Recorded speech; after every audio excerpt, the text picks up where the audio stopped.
Things were going a little slow there for a second, but we're good. For some reason, the stream started, like, after the recording started, which makes no sense whatsoever. Hello, Draco Kraken.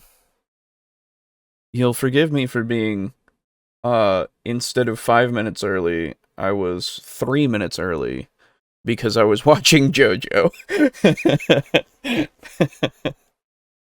I've been getting into it, and I just got to a pretty good cliffhanger, actually. So I'm excited.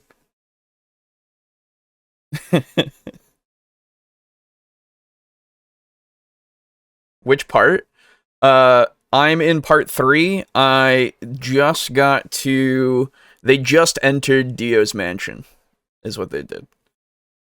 Hey, Pizza Funk, how's it going? So, yeah, they just got in the mansion. It's I just got introduced to Vanilla Ice, which I immediately went, oh god. Hello, Dave. TableTalk, be there and be square. True. True. The memes are having context, yes.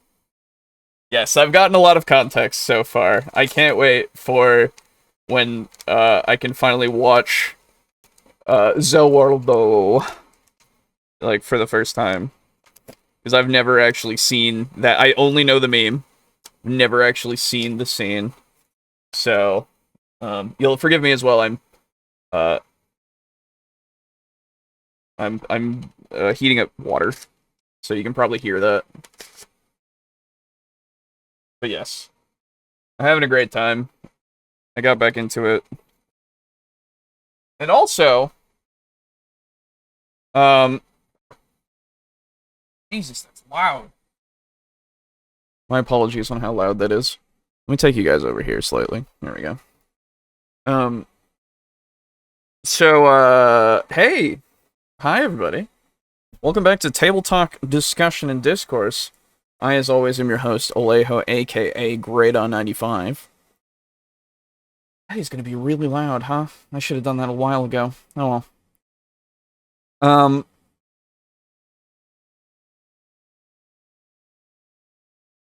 Without spoiling, you'll not want to skip the OP near the end. Okay, I won't. But, what is it? So, Boo and Aiden will be here. Aiden will be a little late, while Boo will be very late. Although I don't know how late Aiden will be.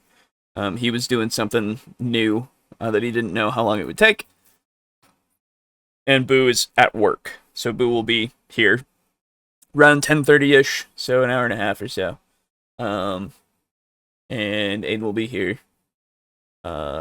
sometime sooner. More than likely. Okay, that's less loud. That's good. Thank you. I hope everybody who celebrates Thanksgiving had a good Thanksgiving. That was a few days ago. So if you did, hey, hoo-ha-hoo, ho-hey-hey. Hope it was good. I had some good food with some family. And, I drove 6 hours, 3 there, 3 back, to do it. And I listened to and finished Peace Talks. I'm nearing the end of the Dresden, oh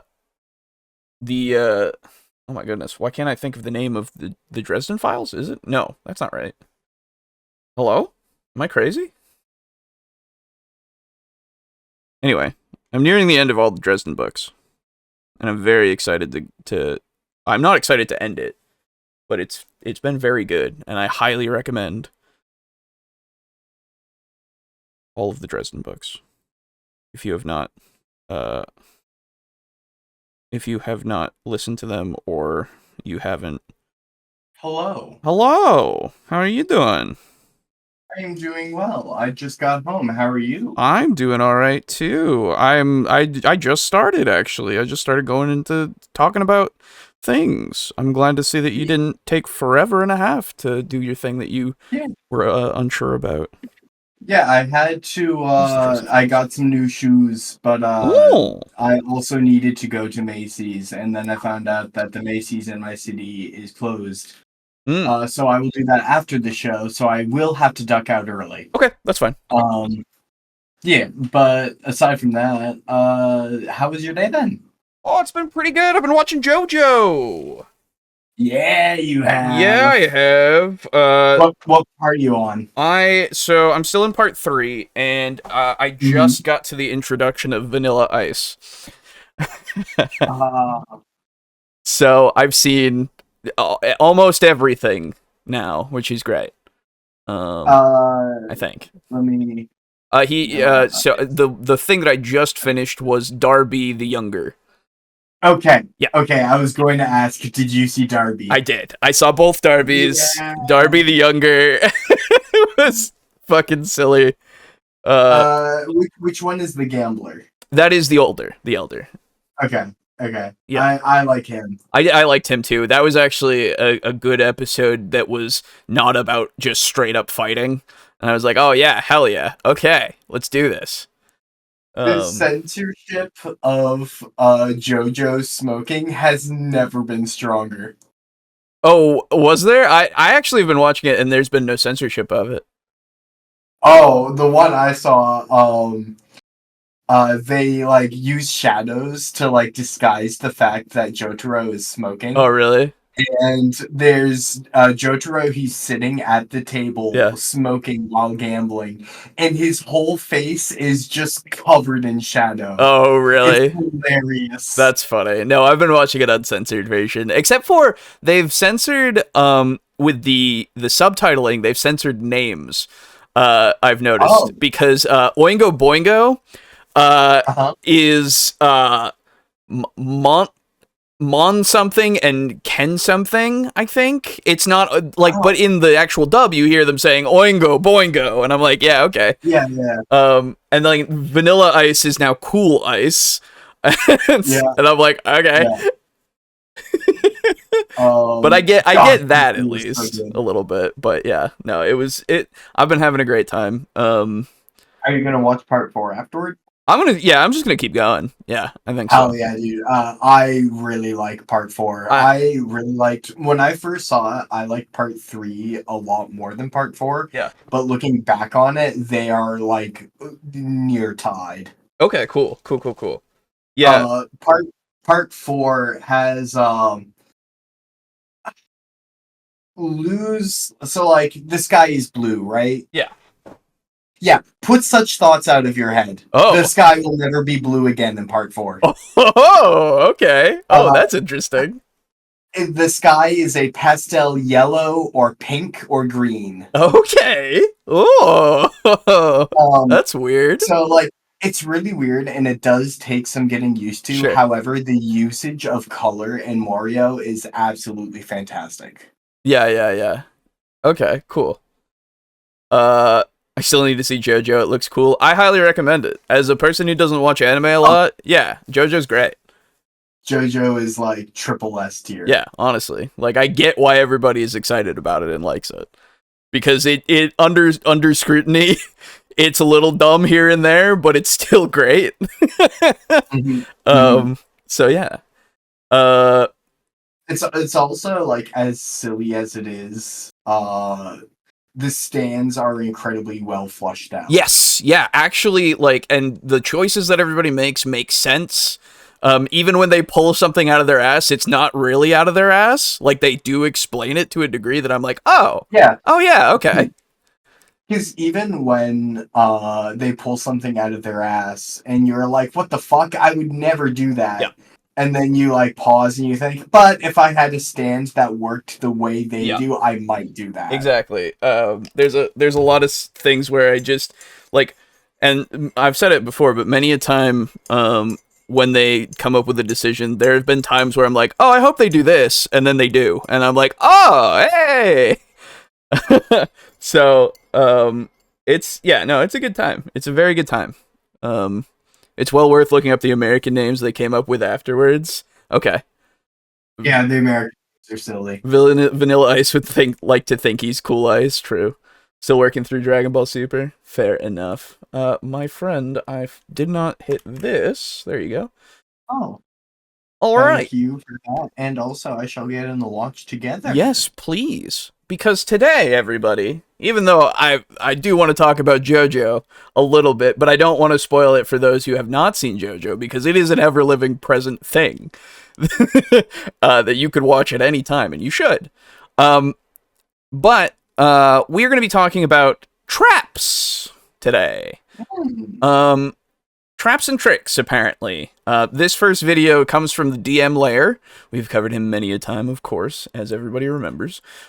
Yes. And usually he's a hit or miss. More often miss, unfortunately. But this is how to design and run traps in Dungeons and Dragons.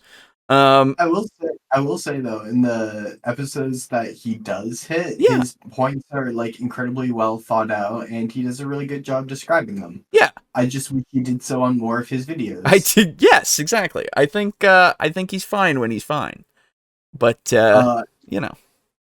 And this wonderfully leads into why some of my points tonight will not be as well thought out as they may typically be. Okay. I last night got to the point in Elden Ring, I've been picking that back up, where I am at the Grace at the start of the DLC. So I will be doing the Elden Ring DLC tonight. Okay. Good luck. And that, there will be a competition for my attention. Okay, fair enough. Fred likes traps. Fred likes traps. I don't understand the reference. If there is one. What? Huh? Sorry, I just clicked the wrong thing. I saw a great anime called Heaven Official's Blessing. Never heard of it. I've never heard of that. But I'm glad you like it. Okay. So yeah, traps.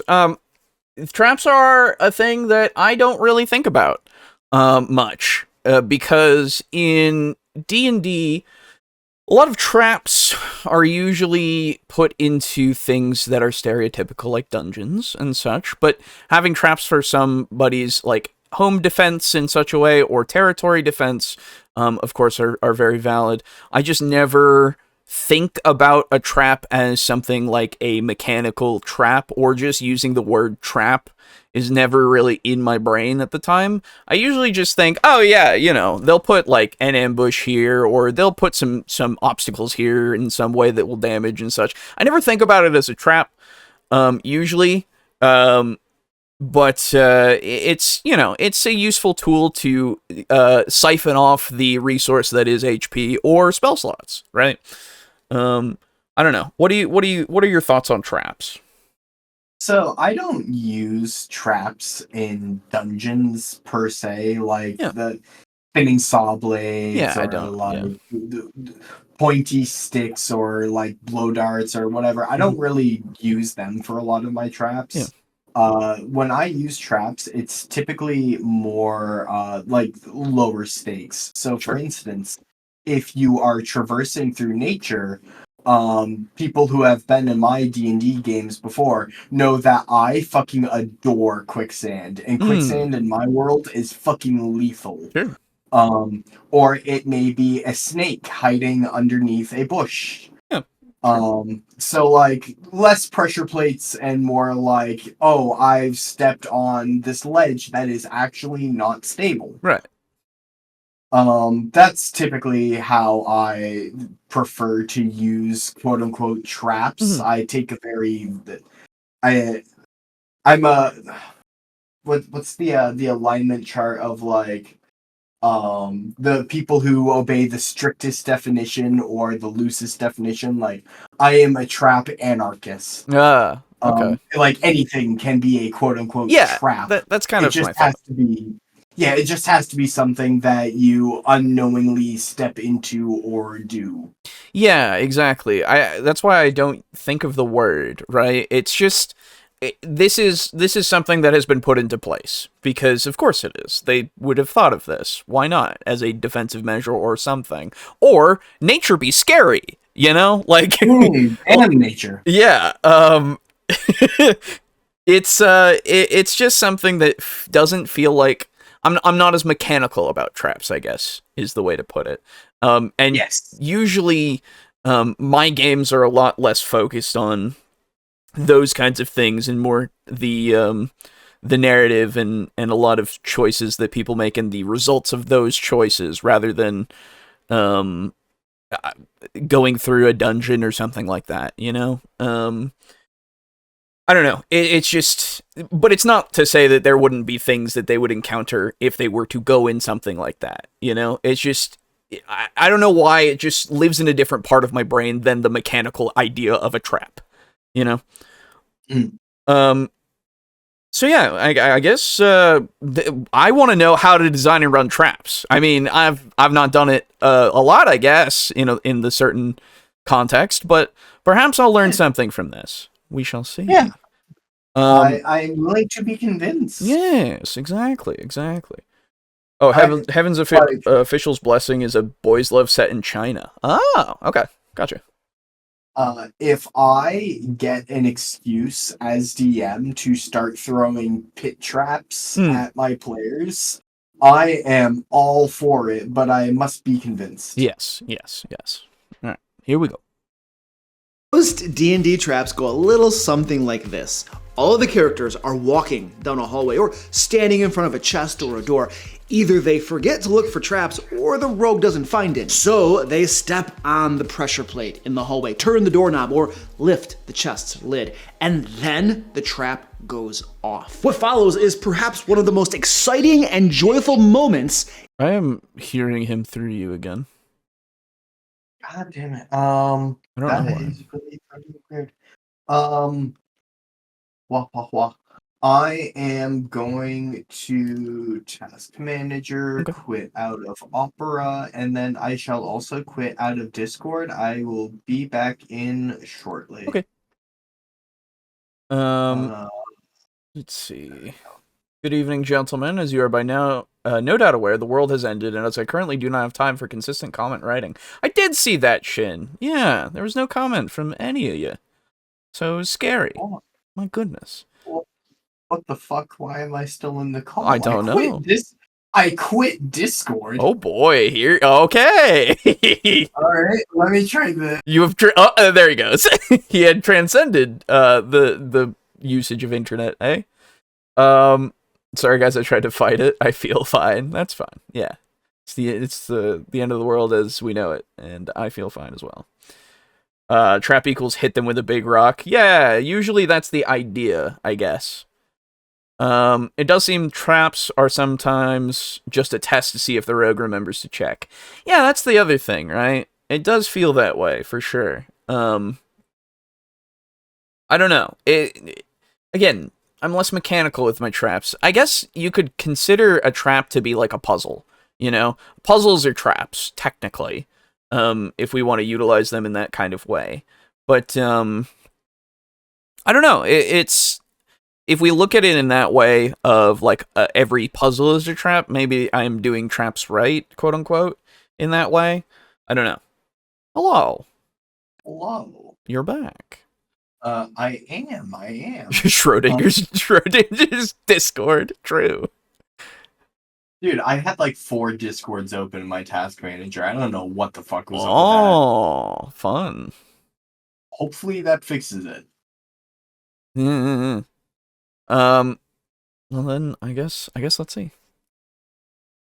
In the game. Oh wait, you're not in there yet. Oh, there we go. I had to click the join the room button. Ah, yes, that'll get you. Had enough brain juice for 2 lore dumps. Yeah, I saw. I'm glad to see it. Also, I'm glad someone appreciates quicksand. Yes, quicksand, good. Oh, dude, quicksand is so fucked in my world. You'll fall at 5 feet per round. Ooh. Like, it's so fucked. Oh, God. But fuck me, is it fun? That's fair. Yeah, dude, it's bad. Players all roll saving throws, and then the Dungeon Master doles out damage, punishment, retribution for their carelessness or lack of competence. No, that's not exciting. It's not joyful. It's one of the worst moments in the game. It feels like a DM screw job is what it feels like. Aha! You didn't search for or find the trap, so please take some free damage. No, it's free on the house. I mean, so I don't know. I mean, I would assume that it would fit with the feel of the game, right? Like the tone that you're trying to set. If somebody didn't do their quote-unquote job of looking for traps, or at least, I guess the DM didn't make it so that anybody could potentially notice that kind of detail, or he puts it as a thing that only certain characters might notice. If we're talking about D&D, then we're also talking about passive perception, right? That stat that I don't see talked about a lot more, or a lot anymore. But in the rules themselves, the passive perception thing is there to potentially get you to notice these things without having to roll for it or anything, without your active usage of it. So, where is that, I suppose, in this conversation already, is my question. And I not all traps, I mean, yes, this is the typical case, I guess, so I guess I'll wait for him to go into it further, because he'll probably talk about less stereotypical traps as well. Yeah. I will say one of the things, and he may touch on this video, we're only at the very beginning of it, but one of the things that like makes traps fun for both the player and the DM is if traps aren't like, you need to think of them less as damage machines that give you as the DM free damage onto your party. Yeah. And think of them more as a way of upping the stakes. Exactly. So maybe less so a blow dart like shoots out from the wall and into someone's thigh, and more like the wall starts slowly closing in. Right. Actually, this is a question that I have for you: is do you consider puzzles to be traps? If we're talking just mechanically, I have never used a puzzle as a DM. Oh, well. Fair enough. But would you consider it to be basically a trap? Sometimes. So are we talking like Skyrim puzzles where if you pull the wrong lever, you get poisoned with blow darts? Not necessarily. I don't know. Because if so, yes, because it's a form of doing damage to outsiders. Yes. But if it doesn't have a quote unquote trap attached to it, like something that does damage to outsiders, then it's just a form of obfuscation and security, much akin to like a locking key, where just the knowledge of how to get past the puzzle is the key. True. Okay. Fair enough. My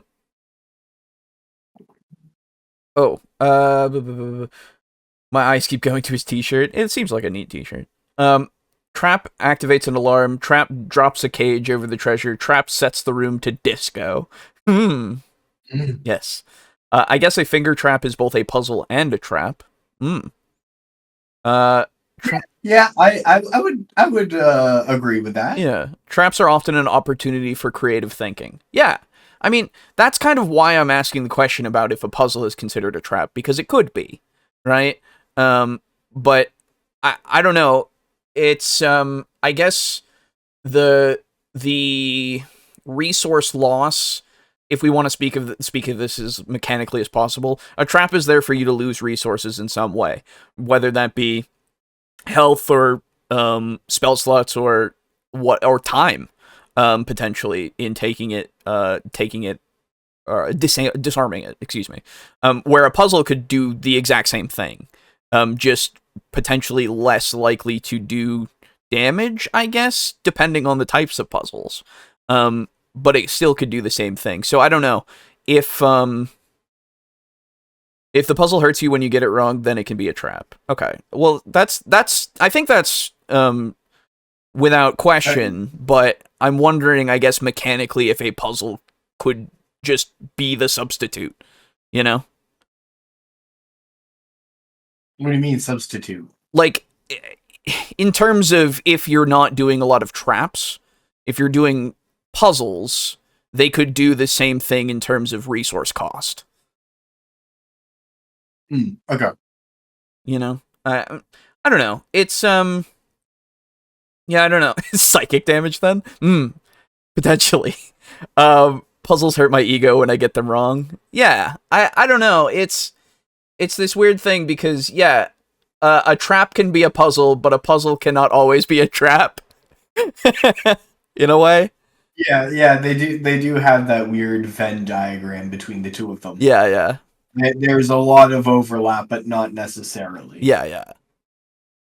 Players make few, if any, meaningful choices. It's just a punitive handing out of damage. Thus, I submit to you that the way most traps are typically designed or implemented in D&D rather sucks and leads to a suboptimal game experience for players and dungeon masters alike. We really need to stop making traps like this. Hi, I'm Lucar, and on this channel I share my nearly 30 years of game master experience so that you can run amazing games that your players will love. And today we're talking about a better way to do traps in our D&D game. We'll discuss what exactly makes a good trap for your TTRPG game.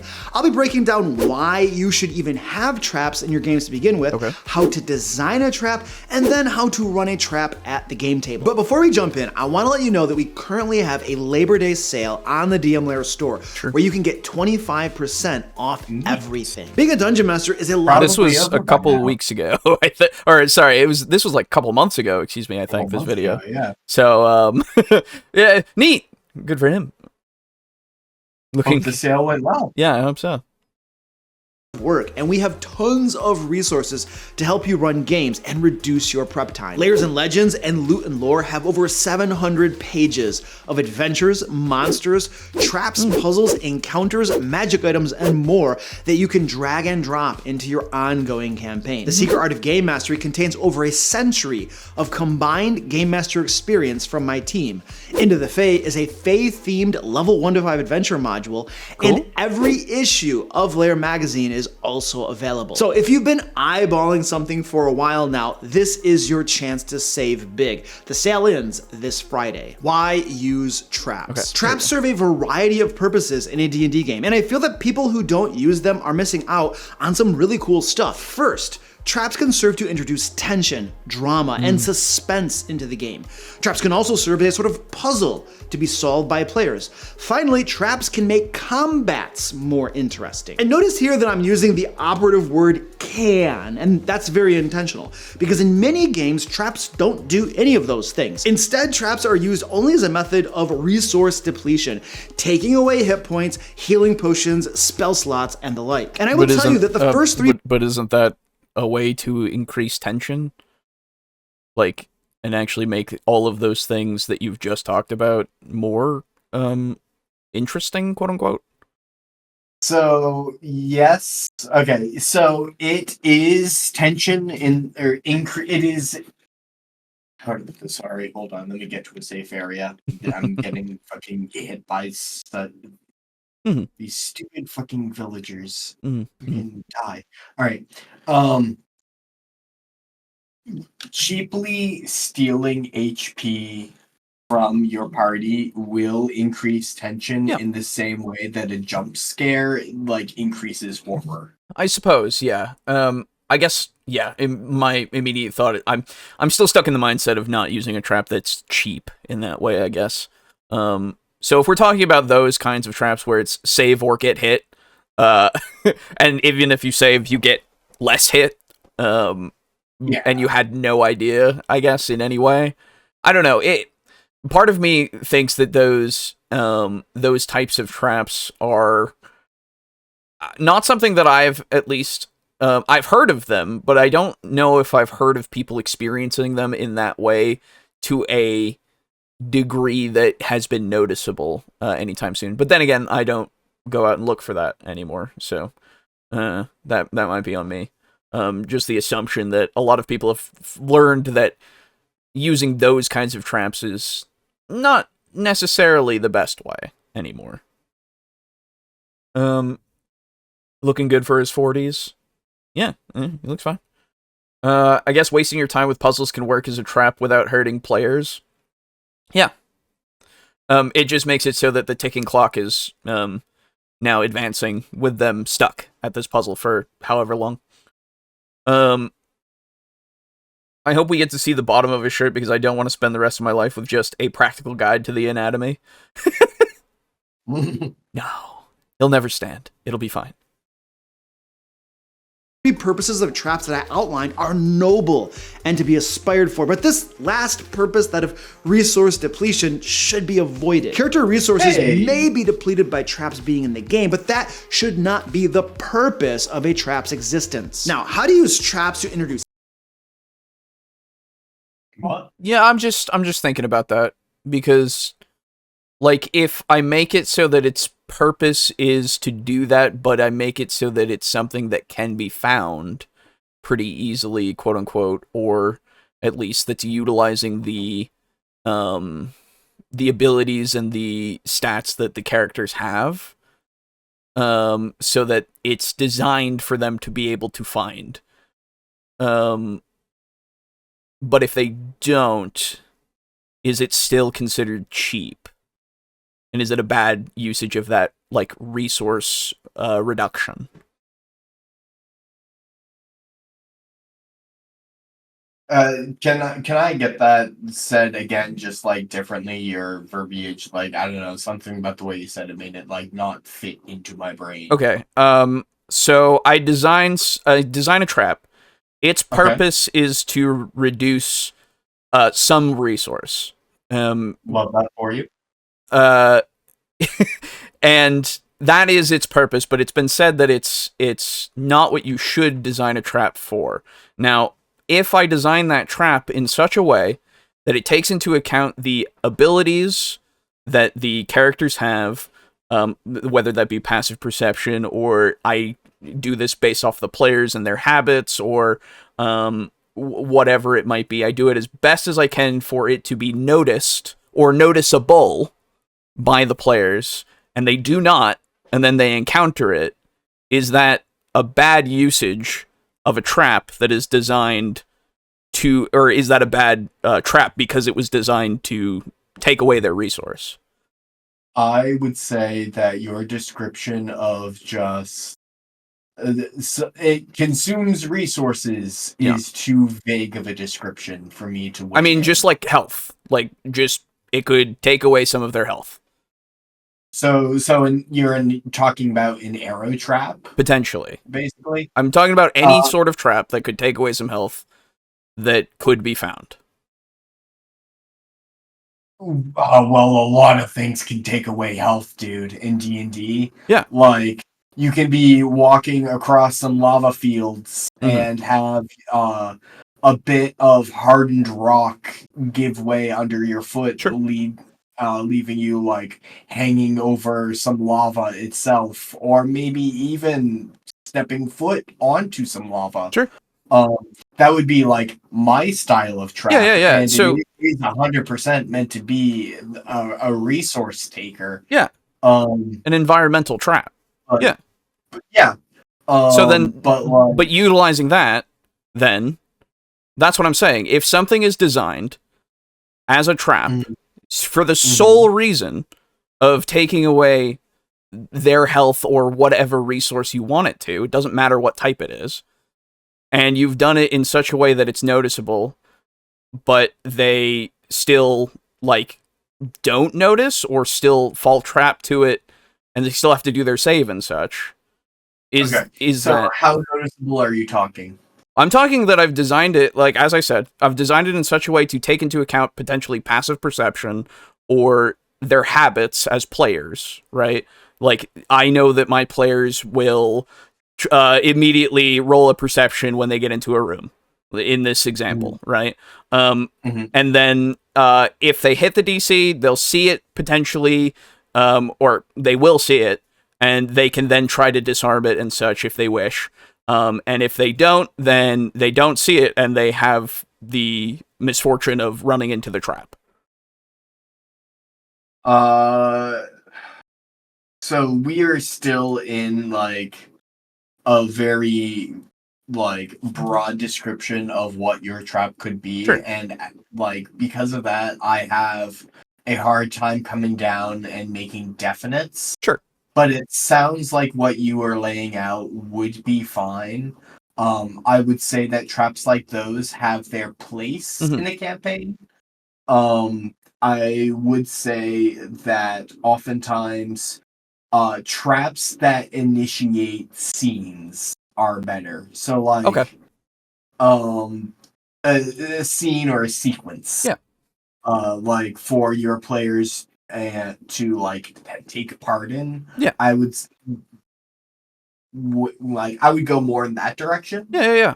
Same. But I would say, like, as you mentioned, like, oh, it's supposed to be a fairly obvious trap, but at the end of the day, yes, it is a resource, like, harvester. Yeah. I would say that traps like those have their place in the campaign. They just can't be the only type of trap you ever find. Oh, I agree with that. I'm just posing this as a hypothetical because he has said that you shouldn't make those kinds of traps. And I'm just like, or in the sense of traps that are there solely to take away resources. Whereas, I mean, I would say that those that create scenes can still solely be there to attempt to take away their resources, like health. Like if we're talking about the falling into lava potentially by crossing a path of stone that goes across it that's a little rickety here and there, not rickety, crumbly here and there. It's still there to create the scene, to potentially have them lose some HP, probably not kill them, but could, if, you know, things go real bad. But, like, it's still, the purpose is clear, that it's there to still take away a resource, like, mechanically. Not just, like, yeah, there's stuff that's added onto it to make it so that it's not, I guess, something that they could easily miss, I guess. So if the only thing, I guess, is the most important thing is that you're doing it, that it has, what am I trying to say? If the trap is not obvious, that isn't necessarily a bad thing, even when it's made specifically to take resources. Because a lava walk, if you will, is very obvious. But the hidden dart trap that could be utilized and is made specifically because the party is so careful, if it's played into the player's or the character's strengths so that they can still see it, but there's a potential for failure, so that they can still have that resource taken, I don't see it as necessarily a bad thing, always. Just as you said, that it has its place, but as long as you're not utilizing that trap only. Yeah. So I don't know. It's just that inherent, like, don't do this, that I just don't like, because I can think of ways that you can get around it and still utilize the concept, you know? So yes, D&D is such a, like, it's a topic which can have so many niche cases that it makes, like, painting in broad strokes is fucking impossible. Exactly. Especially if you're an experienced DM. Yeah. And you're like, oh, well, I could do this. Oh, well, I could do this. Yes. And, like, that's why I'm very, like, against making hard and fast statements of, like, this is bad, don't do this. Right, exactly. That's why I push back. And I would argue, though, that when he's saying, like, if your trap just, like, takes resources away and that's solely what it does, I don't think that he's necessarily talking about traps that are, like, environmental in nature, or, like, I don't think he's talking about the types of traps we are necessarily talking about. Okay. He's talking about I was walking and then my ankle hit a tripwire and then an arrow shot out from a wall and is now in my throat. Right. Which, again, that bugs me in the sense that I don't know how that could not be a trap that is fair, in the sense that in 5th edition, again, you have passive perception and all this other stuff that you can utilize and work with because it's there for you to take into account if you're going to utilize the rules. I mean, if you don't want to use passive perception, that's fine, but you have to take that into account when you make these kinds of traps, right? So, I don't know. It just rubs me the wrong way a lot, because it's like, the system itself, though it does have its flaws, don't get me wrong, there's a lot of things in there that you can utilize to make those types of traps technically fair, I guess. You just have to make it so that it's a thing that has the ability to be seen in whatever way. I don't know. Maybe it's just me at this point. Let's let him keep talking more and see if maybe he fleshes out what type of trap he means specifically. Yeah. Googled it. It's of the D20. Practical guide to the anatomy of a D20. Gotcha. Thank you, Google Images, saved my life. Yes, indeed. I just put a trap anywhere it would make sense for someone to put one. Yeah, basically let it have a reason to be there other than for the sake of the plot. Well, yeah, exactly. That's kind of what I would do too. And a lot of the times a trap is there to kill somebody. That's usually why it's there. Dude, have you seen people who fucking booby trap houses in Detroit? In Detroit, no. I've heard of hoarder traps. Maybe those are the same thing. I've only seen cases in Detroit and I believe in Florida. Okay. But there's stuff like wooden bar swings down from the ceiling of the stairwell where you are, and you can't see where it is. Yep. But it swings down and it's got butcher's knives duct taped. Jesus. Okay, yeah, fair. Yeah, that's a trap. It would come down there's a person who's standing beside where he would be when the trap hits him, and it is right at his throat level. Oh God. There's some fucked stuff. Yeah. That's just Home Alone 2. True. Yeah, that's true. All right. So this is also why I'm more of a fan of, I'm just going to call them environmental traps. Yeah.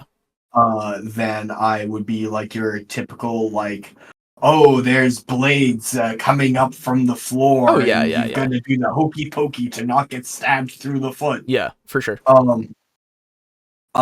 Because I like labs that are still being occupied by the people who are, I like dungeons that are basically labs of cultists working in this dungeon. Yeah. Have a certain goal and they are working toward that goal here, and they have transformed this space in order to help them towards that goal. Yeah. But you have basically employees walking around that dungeon on their day-to-day lives. Yeah. You don't want Jim from accounting to be walking down the hallway and get stabbed through the fucking throat because he stepped right when he should have stepped left. Yeah, it has to be something that works for everybody. Traps need to have a believable level of lethality. Yep. I agree. It's probably a war crime. Yeah. Apparently the thing that the Ewoks had where the two logs crash together violates the Geneva suggestions. Yeah, well, they aren't under it. That's why it's a suggestion, so it's fine. And the planet's Geonosis, so that's why it hasn't been there was no Geneva, so it's fine. That's true. Different planet. I mean, I know their planet is not Geonosis, but there's a planet called Geonosis. Anyway.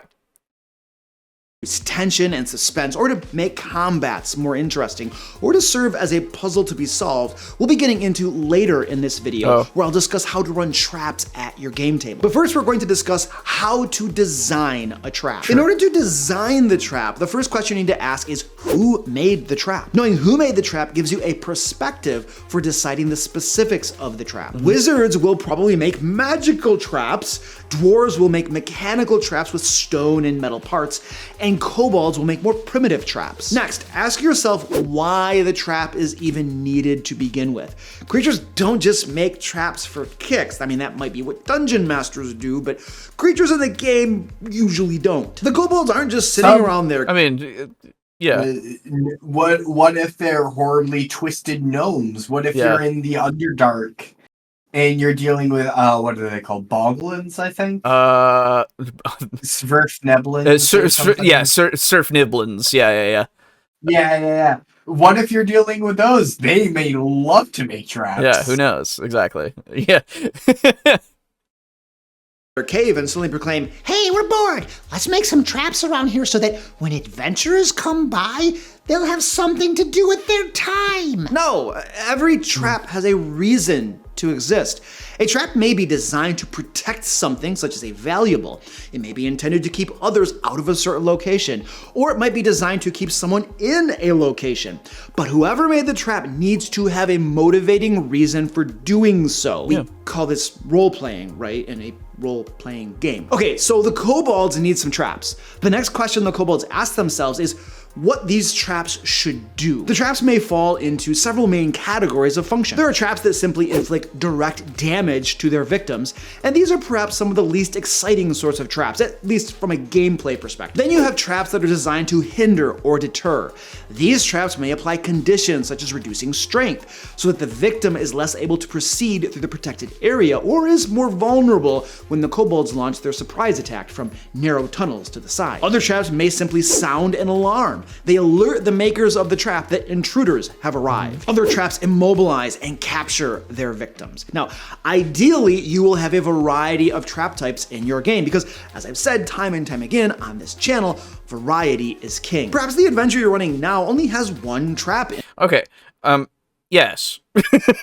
Not to, just let him go forever and not say anything, but yeah, I mean, like, you definitely want to have a bunch of different ones that make sense for the adversary they're facing. A lot of the time, if they're going against something that wants them dead, they'll probably, encounter a lot of the direct damage ones. I know it's not the most exciting, but you can make it exciting, as we've stated before, of utilizing different types of environmental hazards or just these direct damage traps that are there that might be something that's tied to potentially that ambush idea in the sense of what he was saying with the ones that cause a status effect to make it so that they would be easier to contend with if they were to continue going. The thing is, for me, when I think of the idea of a trap, usually you don't want to have them continue going a lot of the time. Yeah, the deterrence and stuff to make it so that they retreat, I suppose, is something that you can utilize for people that don't necessarily want blood on their hands. But I don't know, it makes more sense for me a lot of the time that people don't like. Lethal force is probably the best way to deter people from going somewhere a lot of the time. Fear and lethal force. Fear of lethal force. I have found that to be the case. Yeah. So it just, unfortunately, it makes sense to me that if they're designing traps, that they would design traps to kill, even though they're the least interesting. People who put traps in dungeons aren't necessarily interested in making sure that the interlopers and invaders have a fun and interesting time. Yeah. Now, from a actual game perspective, from running a game and having people go through the game, you're not trying to just outright kill them all the time, usually. I mean, yes, you're putting a challenge in front of them for them to overcome. But that means that you then have to put in different ways to get around said traps, right? Or at least inform them that they are going to be contending with traps that are very lethal to that degree. Because giving them the information beforehand, like actually foreshadowing traps, is probably the best way that you can run any trap. Whether it be direct foreshadowing or it be a subtle foreshadowing from rumors, or the room before, there's a bunch of guys who are pin-cushioned, like skeletons with a lot of arrows in them. I don't know. It can be that direct if you really need it to be. But as long as you're able to get people to have the idea that they're going to be going into a place that has traps, you're probably going to get them to check the corners, check, the ceilings, all that kind of stuff, so that you get them the knowledge that they need to survive. Alejo, I need your help. I'm running a dungeon for my party. Yeah. And my party, no one has any media literacy. So I threw like 10 skeletons at them that are all riddled with arrows. Yeah. And then later on, I threw an arrow trap at my players and none of them saw it coming. I don't know, man. At that point, I don't know at all. Like, really, it's the problem. Yeah, that actually does highlight it. It's just like, you can put all these things in front of your players, right? But it doesn't necessarily mean they're going to get it. Yeah, you do.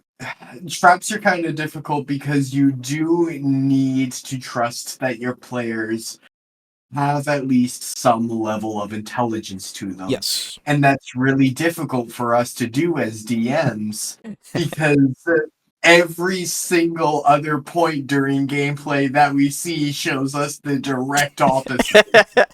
It very much can. Absolutely. Dude, yes. Okay, so yeah. I don't know when it was that I did this. Okay. I think it was like a couple weeks ago. But I did like one of those little like when they take nails and they twist them. Okay. And they're like, oh, this puzzle is good for testing, like, if you think on your feet. This is a really popular puzzle for children. And I went, okay. And then I sat there for 3 hours at my desk, fucking struggling.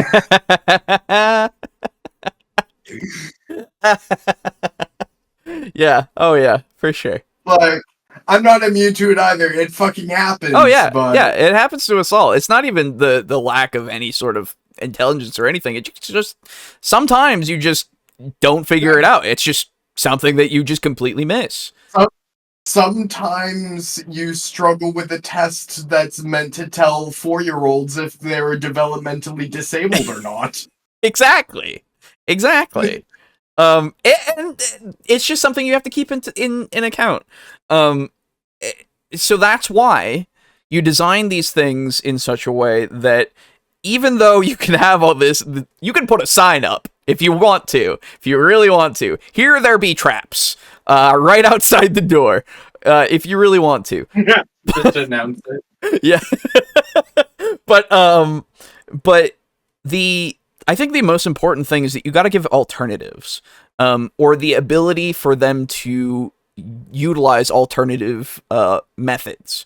So if your players start thinking, well, shit, man, I don't know, there seems to be like a lot of arrow traps around here. That's crazy. They're all over the place. What if we raised our shields as we walked?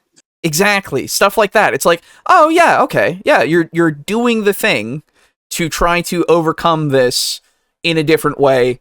and hope for the best. Really? Okay, yeah, I'll reward that a little bit. Yeah, the arrows can clink off your shields here and there because, yeah, they're made to be lethal, but you're at least aware that the traps are there. So there should be some sort of benefit, and probably not taking as much or any damage is probably the one. Instead of doing for the people in front, it might even be like a different kind of save, because everybody knows that dexterity save for your arrow trap thing. But if you have the person in front with a shield up who's just leading the party and taking it on the chin through the shield, then maybe you have it so that it's a stronger stat for them, a constitution save.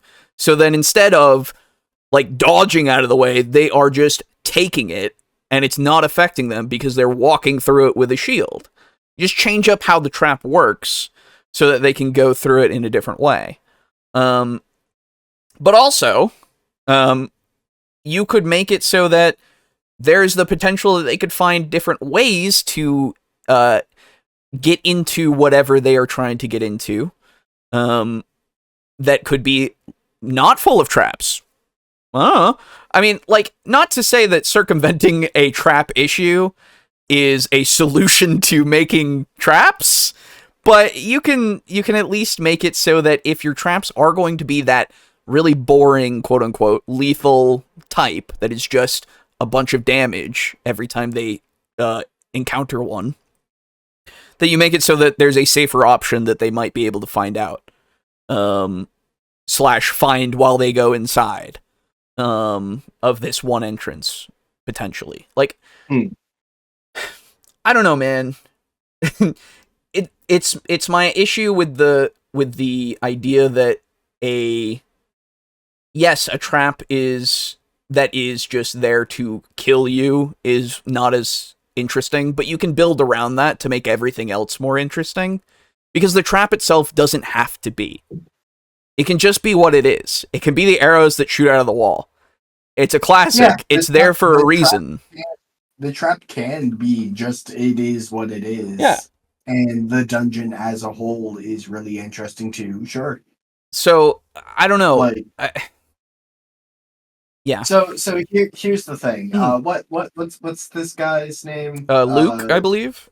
Luke. Yes, it is Luke. Mm-hmm. So put yourself in Luke's position for a second, though. Mm-hmm. You have a variety of DMs all looking to you for advice. Oh, sure. Who have different levels of experience, and some of those DMs may do boring dungeons with boring traps. Yes, absolutely.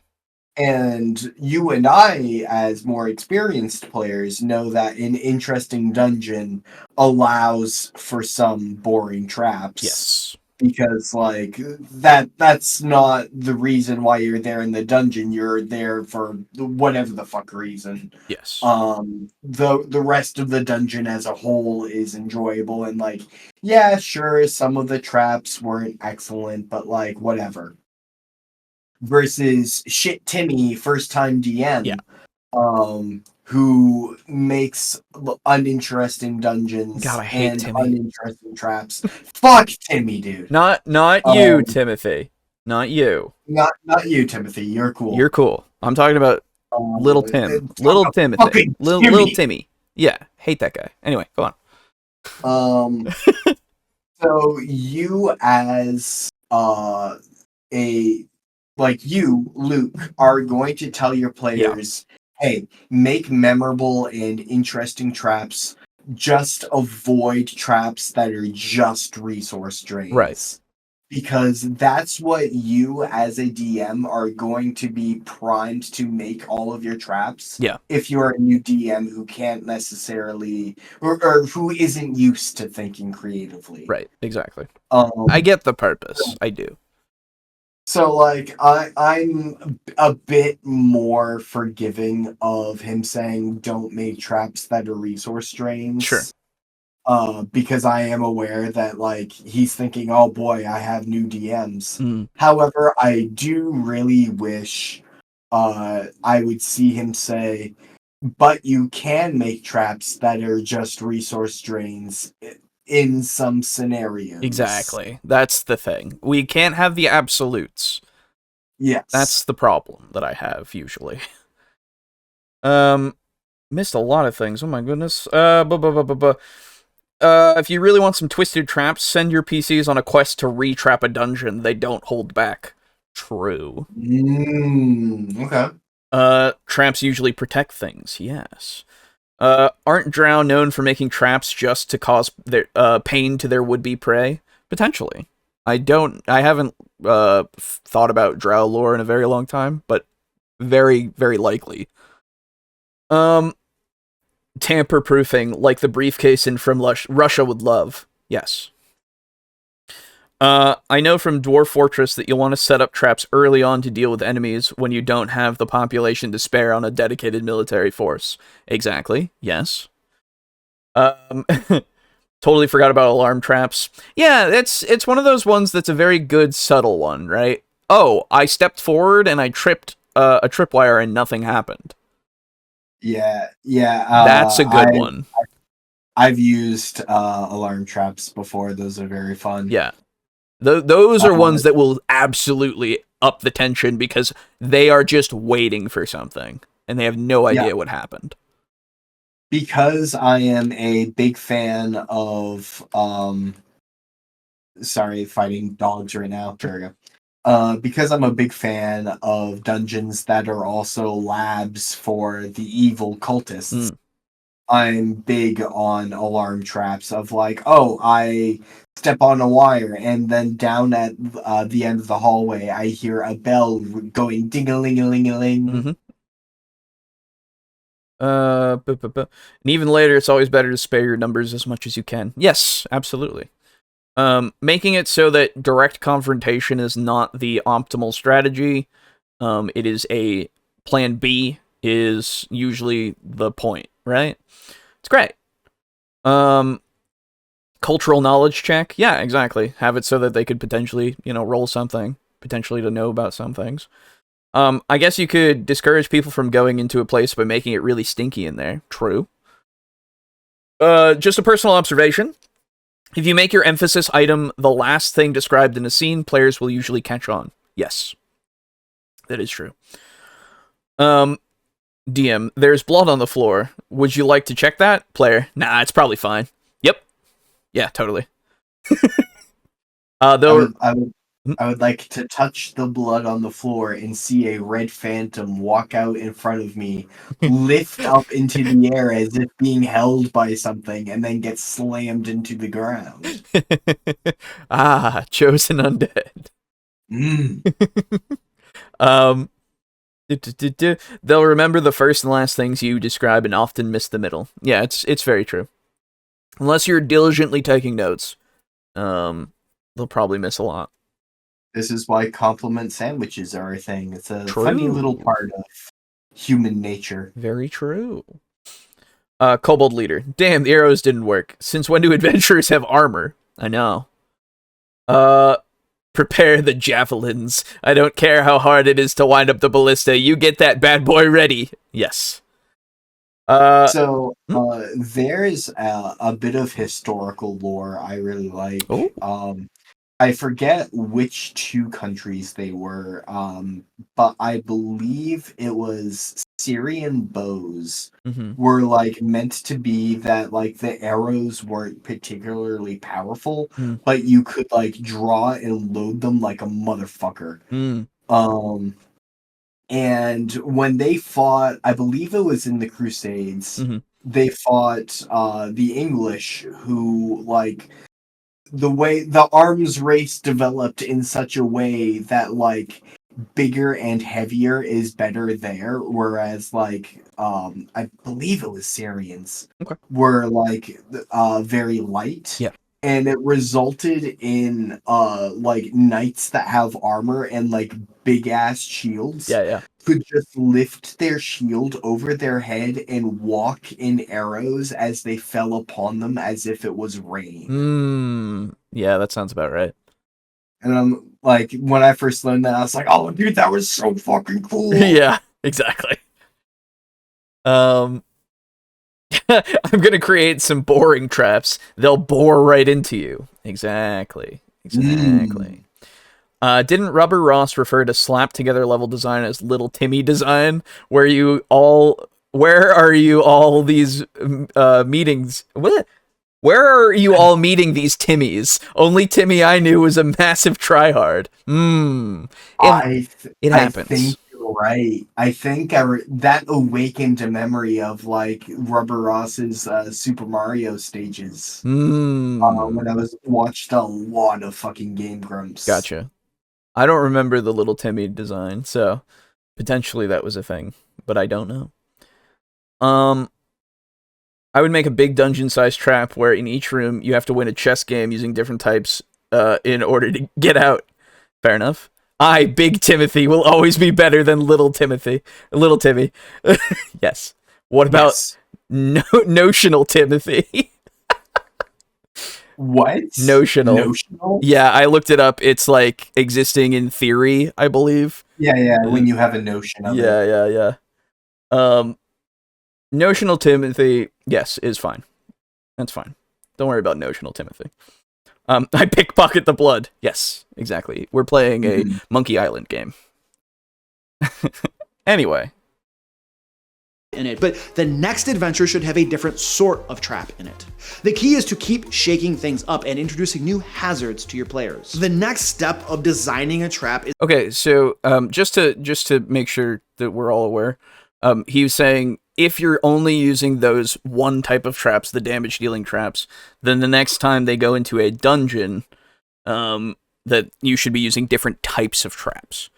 A different type of traps, just so that you can vary it and everything. Which, if that is how you're designing these things, and that works the best for you, sure. Just so that you can still have that variety. It just depends, of course, on the type of people that are creating the traps, as he said before. You have to make sure that it makes sense that these traps are being made and designed in this way. So, just be careful as well, because the thing about having a variety of traps as well, the thing about changing to one type of trap every time, it might start getting old as well. Like, variety is great, but you probably want to then work on doing a variety of different types of traps in dungeons, if applicable.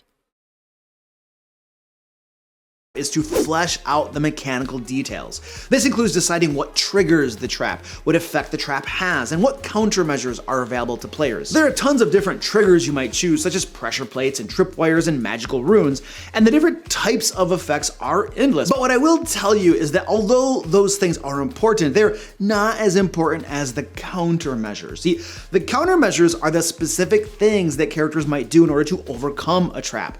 If there are scythe blades swinging along a hallway, how might characters stop the blades or get by them? Is there a control panel nearby that can be opened up and disabled? Can they time the blades and then run through them?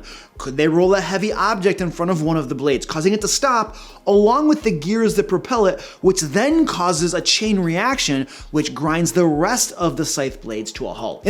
I agree that you should have the ability to have a bunch of different options, right? But just like with puzzles, I don't think that you should have anything be set hard and fast and something that you have to have be a certain way. Because, it's the exact same kind of situation where anybody could come up with something that works, or at least can have some credence to it given. So you might as well just give yourself 1 to 3 things that are definite. Yes, this is something that they could do, and then just be flexible with everything else. As a DM, you have the power. Yes, this is true. They'll pull some fuck shit out of somewhere. It's roll with it. Yep. Game Grumps are pretty funny given the right game to bounce off of. Have seen them play game show based ones, Comedy Gold. Yes. I stopped watching them a while back just because I just did. They're still funny. I used to watch a lot Me of too. Game Grumps. I think most of us did.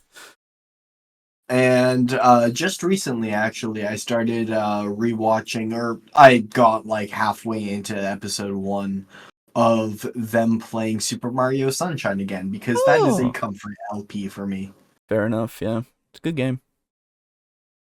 Opinion, the character's interaction with a trap is the most exciting part of running traps, but we'll talk about that in just a little bit. Another important consideration when you're designing a trap is to consider where you are going to put the trap. Now, many traps that protect valuables or locations are going to be at the spot where they are needed to protect that thing. However, if you're using a trap to make a combat more interesting, then that trap needs to be placed near where the combat is going to take place. I once had a combat where the characters were fighting Beholderkin, who floated in the air, but at the same time there were spiked pit traps opening up beneath them, with trap doors that closed when they fell in. This combination of fighting floating monsters and having pit traps opening up beneath you led to a very tense and exciting combat. Recently in my Pathfinder 2 game, I placed a paralysis trap on a door. The idea was— I guess that's an example that he's just shown off of something that is made to, you know, increase tension. Increase tension, but also is just a thing to take away health.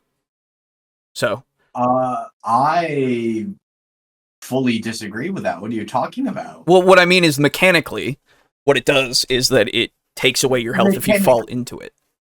Mechanically, yes, it does take away your health. But obviously it does more than that. Yeah, it makes it so that you have to move around, you have to strategically move around usually. It complements the scene that you were painting. Well, I guess my whole point is that the bad part about the resource draining traps is the fact that they are not part of anything. That's the only bad part. Because if it's just there, I guess. Again, in certain circumstances, because you can get past it a lot. But, yeah, if it's just there, then usually that's nothing. It's just something to get past. Whereas in this circumstance, you're utilizing it in the combat so that you have to move in certain ways. There's probably a pattern to it that you have to figure out. And if you fall in, whoa, woo. Yeah. Hey, really quick. Yeah. I have to leave soon to go pick up my food. Okay. But I will very quickly just say traps that just take damage in a vacuum and do nothing else, bad, boring. Traps that help increase tension. And one of the ways that they increase tension is by complementing themes. Yes. Those traps can take damage away and are still good. Yes. Like I think his pitfall traps in Beholderkin boss fight is actually a really inspired idea. I've got to go. Okay. But yeah, I don't know how we can have traps be just in a vacuum, I guess, is my big thought. I don't know how we can make it so that just having those damage dealing only traps is always going to be a bad thing, because I don't know. It never, maybe I'm just not thinking of it in the right way. I'm not sure. Game show games are generally more fun with real people. True. Was that when the trap was triggered, many of the characters would be stunned while the enemy on the other side of the door rushed forward and attacked. Unfortunately for my enemies, the players found and disabled the trap, making the subsequent combat much easier. But even then, I remember one of my friends commenting after the game that if they hadn't disabled the trap, it would have been a nasty fight. And he's right, it would have been. The final consideration for designing a trap is thinking about how you plan to run the trap at the game table. How you plan to run the trap should inform how you design the trap. So it's— Oh, hello. Hello. How you doing? Good. Good. Aiden has stepped away for a moment to get his food. Okay then. We're talking about traps. Nice. Yeah. Hey, for the Oh no! He's doing fine. Is he? Yes, okay. He's doing fine. Okay. It's more just the statement, I guess, that the only statement that I've had issue with is just the fact that you shouldn't use the pure damage dealing traps because they're cheap and they don't have a lot of effect. But I don't know. as we continue on, it's one of those things where I don't know how you can do that in such a way. Like, that's what's getting on my mind, is how you can do it in such a way that it isn't part of the grander scheme in a lot of different ways. Because he just described a trap that is good for increasing the tension of a boss fight with, like, some beholderkin that are floating around an area. And there are pitfall traps that are in the floor, so that it makes it so that you can't go to certain places, and if you fall in one, you get immobilized and such, and all that kind of thing. Which, it's there to give the tension and all that kind of stuff, right? And make the fight more difficult and everything. Yeah. And it's mechanically speaking, purely resource, or purely health taking away, is all that it does. But around it is really what gives it more meaning, more purpose. So I'm trying to, like, I'm really trying to figure out a way for that to not be the case, I guess. Yeah. Because, like, even with something like that I was talking about before, with, like, the standard arrow trap that shoots at you when you trigger a pressure plate or something. What is that? It's not in a vacuum. So there's a lot of things that you could find that make it so that it's like you have the pressure plate that could be noticed. You have the ability to, as I said, make it so that if your players do think of it in this way, of instead of having it be a dexterity saving throw, you could have it be so that it's like somebody could be going in front with like a shield up, and then make it like a constitution saving throw so that they just tank the damage, quote unquote. But they don't take damage necessarily, potentially. Because they, have accounted for that. Yes. Utilizing they role played with the trap. Exactly. And are using their head to actually, ignore the damage, basically. Exactly. And utilizing the rock or some kind of thing in the environment, or whatever they have on hand to trigger the pressure plate, to then make it so that they can go forward without having to worry about it. Or, like, there's a lot of things that could happen.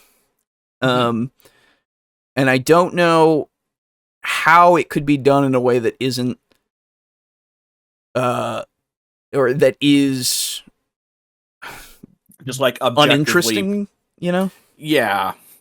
Because that was the statement, and I'm just like, I don't know, man. Maybe.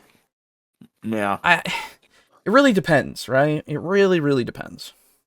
Ironically, the least interesting thing that can happen with a trap like that is them not noticing it and just triggering it.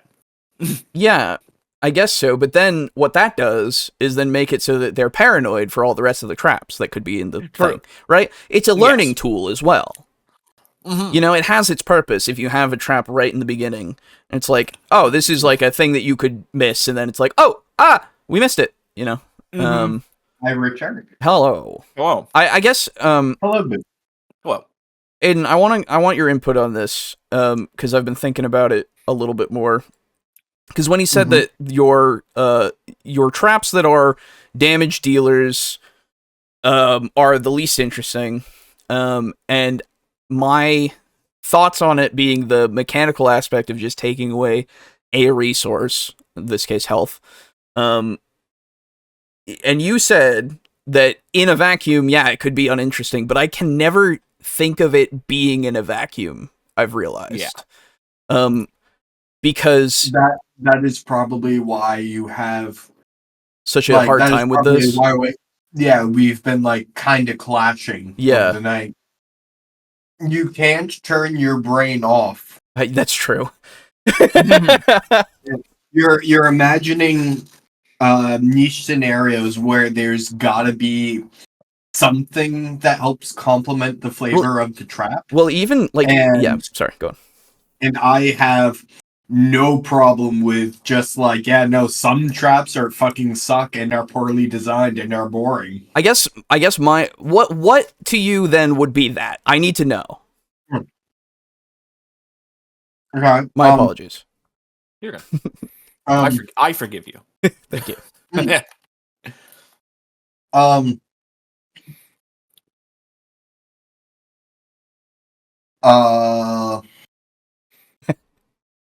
Fuck, dude, you put me on the spot. I know, I'm sorry. Okay, here, let me throw this out to you. Let me give you the basic arrow trap again, okay? Okay, basic arrow trap in the hallway. Let me say that the basic arrow trap is in the hallway. So, they trigger the trap, they get hit. Okay. Ouch. Ouch. So, my brain immediately says, that makes them aware of traps. Mm-hmm. The purpose of that trap was not just to do damage, though it is. It's also to get them aware that there's a trap and that there could be more traps, so it makes them more vigilant to the ability or the fact that there could be traps. Like throughout this dungeon. More like the situation that he laid out where traps make players paranoid. You are going for that you are trying to give them that paranoia. Yes, exactly. So I'm trying to figure out how they can be bad because they can have that purpose all the time. Mm. You know? Like every time that you have a trap, regardless of what it is, it will make them paranoid, usually. I think. I mean, I'll make the assumption at least, and you can correct me if I'm wrong, but it will make people paranoid to the fact that there are traps. So it always, always, always is more than just taking away health in this case, right? I think my only issue there are two issues that I have with the simple arrow trap. Yeah. And this is even taking into account everything else. Yeah. One of which will hopefully be, accounted for by the DM, and this is the plan. Sure. If you arrow trap. Yeah. If you do the arrow trap and you it's like, oh shit, we ran into the trap, damn, we took damage. Mm-hmm. Now we're ready for more traps. Yeah. And then that was the only trap. Okay. Yeah. Obviously, okay. I hope that is not the case. Because that one does kind of just feel like a cheap shot. Okay, yeah. That's fair. Okay, I can see that. Yeah. My second thing is, if you want to avoid that... Oh, no, the other problem. If you do the traps, and you're like, oh shit, I'm going to put a whole bunch of traps, it's going to be great, they're going to get, shot, and I'm going to laugh at them because it's funny. If you have a party that doesn't have anybody who is particularly good at finding traps, I don't remember if that, because obviously I'm more acquainted with 3.5 and stuff like that. Is there still a find trap thing, or what is the skill, or what's the at this point? It's just lumped into perception and investigation, I think. Okay, but yeah, if you have somebody that is if you don't have someone that has that's particularly perceptive, that can kind of feel a little bit if only because oh man, we don't have anybody, we're going to take a lot of damage just from traps. This is going to make this take a lot longer because we're going to take damage, going to have to heal or use a lot of potions. So and that one can kind of feel slightly cheap. Again. Right, okay, so not accounting for characters. That would be the other one. And then another option, if you are, if you want to have traps and you want to fill the place with traps, but you also don't really want to do the whole, hey, I'm going to snag that, D4 of damage from you. What you could do is the characters walk into the dungeon and they see an old triggered trap. Yeah. Oh, yeah. So that way, you see maybe a skeleton down in a pitfall trap, and it's impaled by. We've used the skeleton again. Yes. We talked about this literal point just earlier. Yep. Okay. It's great. Yep. Yeah. I'm glad. So yeah, then I don't think I need to say any more other than that's a good way to foreshadow traps without trying to take away health. Right, yeah, exactly. I did say, foreshadowing traps is usually the best option, just so that you want to give as much information as possible, and if they don't take it, well, that's on them, that's that. Yes, it's unfortunate, but that's how it is, right? Yeah, okay, so yeah, traps that take away resources because the player was just fucking dumb are A-okay. Yes. Traps that take away resources because the boss is trying to like whittle down the party and make things slow and painful aren't going to be as fun. They're not going to be as fun, but they make sense, and that's my problem. Yeah. Right? I will design, but again, that's why I said you make it so that there are other ways that they can get through it, right? You make it so that they don't necessarily have to just hit each trap. They could find side passages, they could find, different ways of dealing with them, they could find ways to disable them. As long as you have the options there and you're flexible to more options that the players come up with, well then you should be all right, But yeah, that's kind of where my headspace was, of just like thinking about it more and more of like, oh yeah, if we're thinking about it in a vacuum, yeah, it's going to be bad. But yeah, thank you for the example of only the one trap is there and it only hits them the one time and then nothing else. Because that one will feel just kind of meh. Yeah, that one resonates very well with me because now I can get that if that is the way that you do it, that's bad. Yeah, especially because it also doesn't really make any sense even in the logic of the game world.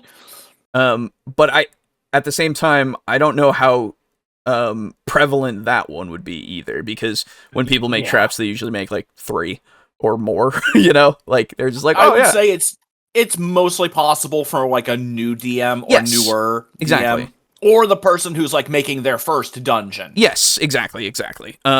I get that, and that makes a lot more sense. Yeah, other than that, like, I like traps. Although, for me, I prefer to design mine more like obstacles rather than just hazards. Oh, yeah.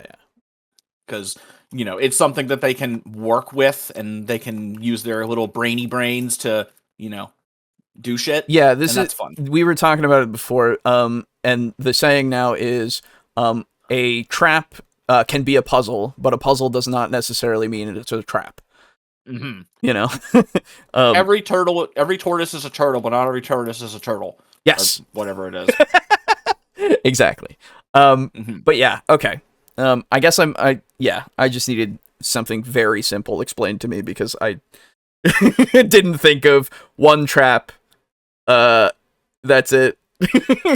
Well, doing the thing is, the thing with the when you imagine shit, you imagine oftentimes the best case scenario. I guess, yeah.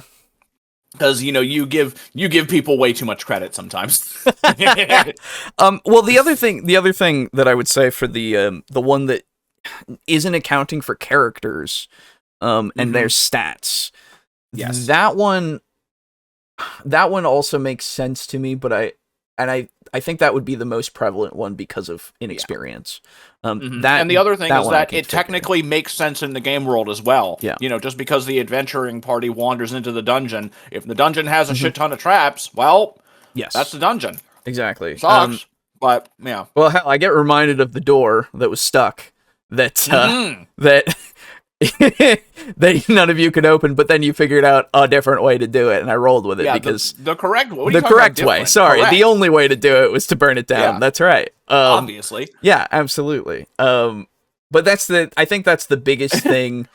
I hope he says it in the video, but I think the biggest thing, as we've said with puzzles many a time, is just be flexible with the solutions that they come up with. Really, because that's the thing that I think most inexperienced DMs need to know, is that you need to be flexible. You just do. Like, yeah, it might feel like you need to have things go a certain way or whatever, but really, it'll all come out in the wash and be fine. All right, you just gotta make sure that it all like is a fun time. Really. Yes. The other thing that you absolutely must do, especially in D&D, make your puzzles simple. Make them simple. Yes. It does not matter if you make them too complicated. If you want to do your galaxy brain shit, don't do it. Your players will make it more complicated. True. That is true. They will. We were talking about this earlier, of like, give your players puzzles that were designed for children. True. Yeah. And even then, yes. A while ago, those nails that they like twist into like being a puzzle is like, oh, separate the nails. Oh yeah. Yeah. I tried. It wasn't like Twisted Nails, but it was like along that like flavor of puzzle. Mm-hmm. And I tried one that was meant for 4-year-olds. Yep. And I could not fucking solve it. Yeah, exactly. Yeah.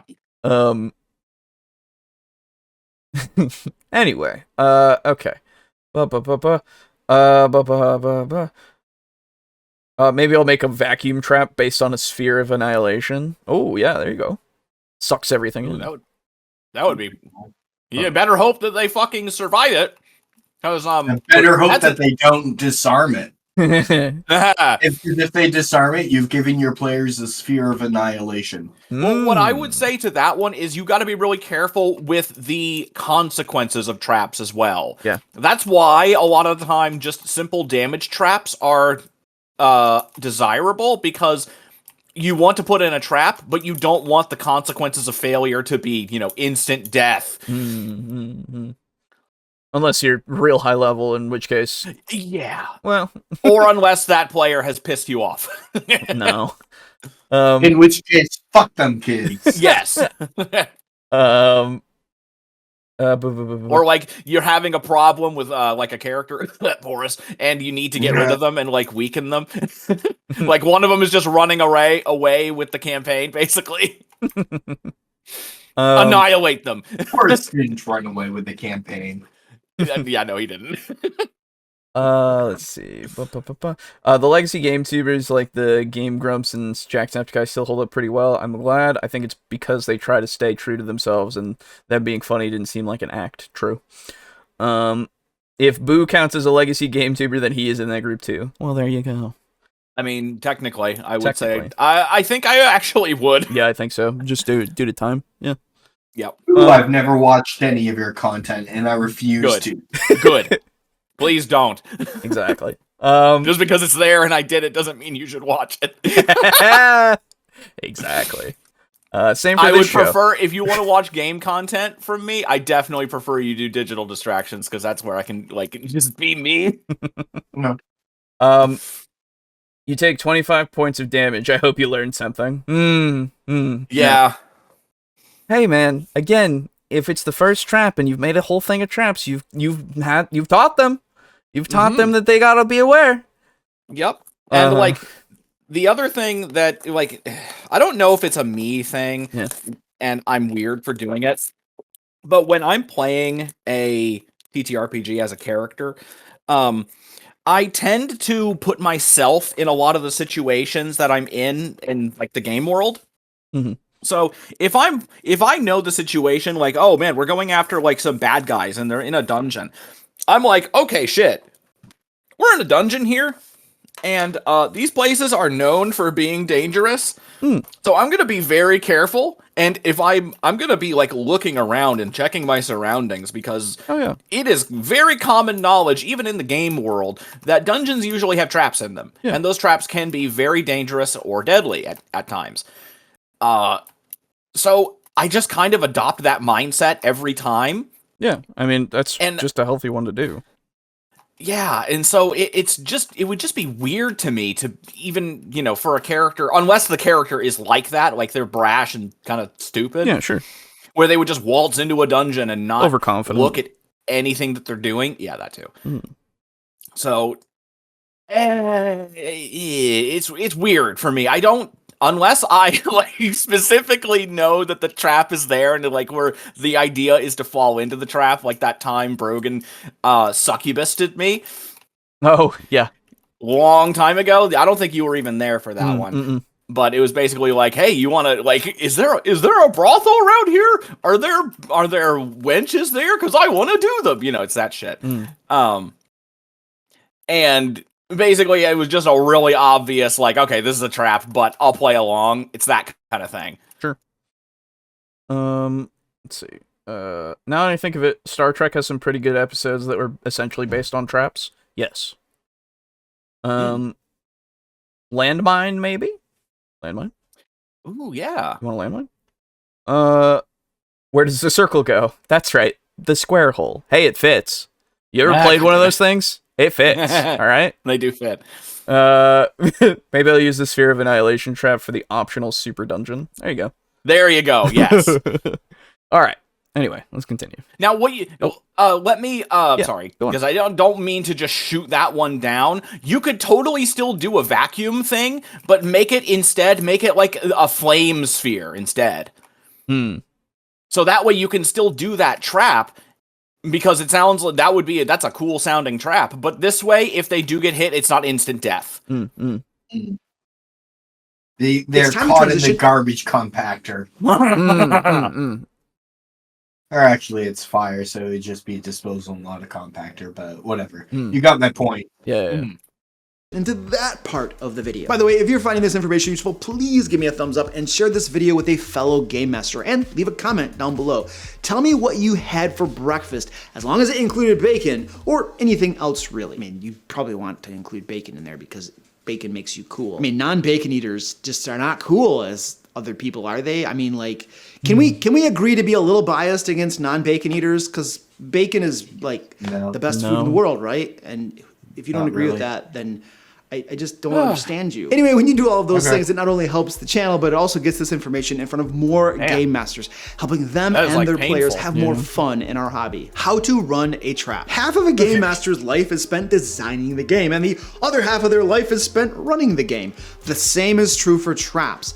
And a well-designed trap that is run poorly at the game table can suck, but a poorly designed trap that is run well at the game table can be amazing. What I'm getting at is that how you run a trap is just as important as how you design a trap. Now, there are various ways to find traps. The first sort of trap the characters are apt to encounter is the trap that they do not find and that they set off. Now, the standard way most game masters handle this situation is by asking for a saving throw and then dealing out damage or other negative effects. However, this is the least satisfying way to run a trap. So when your players set off the trap, I suggest following the click rule instead. At Gen Con this year, I was running a game where the hallway had electricity running along the ceiling, and there were obsidian shards protruding from the walls and ceiling. The floor was fine, and walking along the hallway presented no difficulties or hazard. It was just the walls and the ceiling that were a problem. This situation immediately created the tension, drama, and suspense that I mentioned were one of the reasons to include traps in your games. So the players spent a little bit of time investigating the area, but they didn't immediately find anything. So they decided to just walk on down the hallway, and the character in the lead stepped on a pressure plate. I described the pressure plate lowering just a little bit, and that they felt themselves growing lighter, beginning to rise up into the air. I asked the 4 players, what do you do? The first player hesitated and couldn't give me an answer, so I said, okay, you stand there panicking. The next one proclaimed they were hunkering down, trying to resist the anti-gravity field. The final 2 said they threw themselves backwards. So the first player, who was panicking because they couldn't make a decision, made a regular saving throw.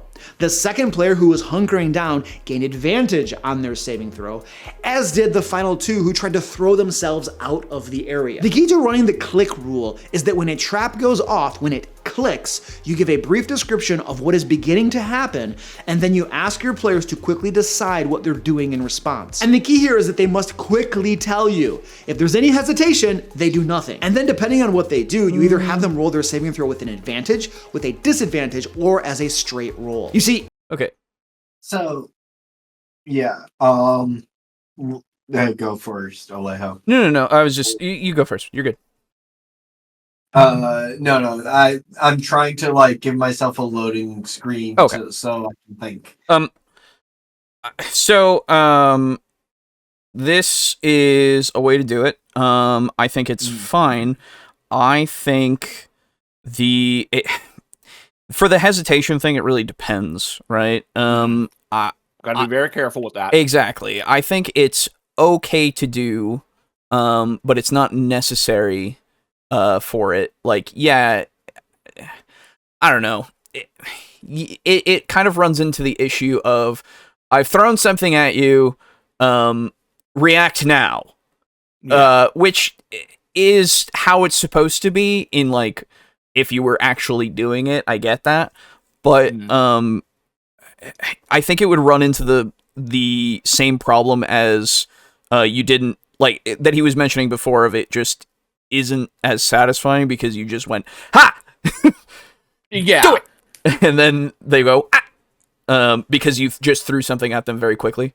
But again, I get why that's the case, so I'm not 100% against it, right? It just really depends on the people. Mm-hmm.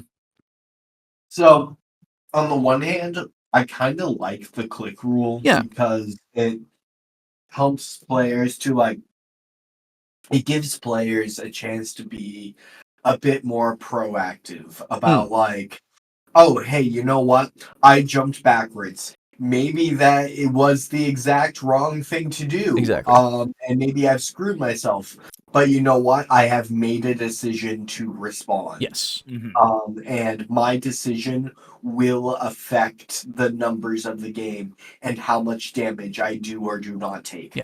Mm-hmm. So, like, the click rule is very strong in that regards. I don't necessarily like the fact that he gave the click rule to the entire party. Because, like, stepping on a pressure plate and feeling that incremental, like, 1/8 of an inch that the plate presses down will only necessarily be noticeable by you who set it off. Yeah, that is true. The rest of your party probably aren't, they may be, but they probably aren't aware of what just happened. So I don't think that they should necessarily get a like the click rule applied to them. Sure. I would posit that we should absolutely adopt the click rule as something that is an option for us. Yeah. As DMs. Like, there will be a lot of traps where the click rule is relevant. Yeah. Like some, I don't know, throwing out a number, 85% of traps. Something like that. It might be a good idea to give the person who triggered the trap a click rule cutscene, basically, or an action sequence, or a quick time event. But I would argue that the players, the party as a whole, in general, should not get a chance to do something. Yeah, I would agree to that. Yeah. It is possible to make things worse. The beauty of the click... Oh, sorry. Where did the bacon rant come from? It's one of his things for his channel. Bacon is a big thing. He likes bacon. Which, bacon's good, don't get me wrong. I like it a lot, but I don't... It's pretty decent. I don't support the obvious try to be funny about it. Because it just kind of sounded off with, hey, let's discriminate against people who don't like bacon. It's like, okay. It does feel very, like, early aughts. Yes. Yeah, it really does. It is of a different time. Yeah, and, like, let's be honest here, the people whose entire personality is, I really like bacon...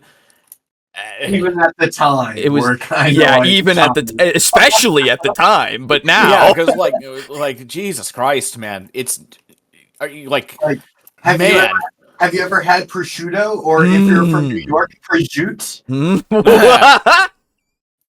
What? Yeah, that's what the fake Italian Americans call it. Prosciutto. It's prosciutto. It's not mozzarella. It's mutz. Jesus. Okay. Jesus. Dude, I fucking hate New Yorkers so bad. You're not even from New York. You can still... still... No, but I am from the East Coast. Yes, and that's fair.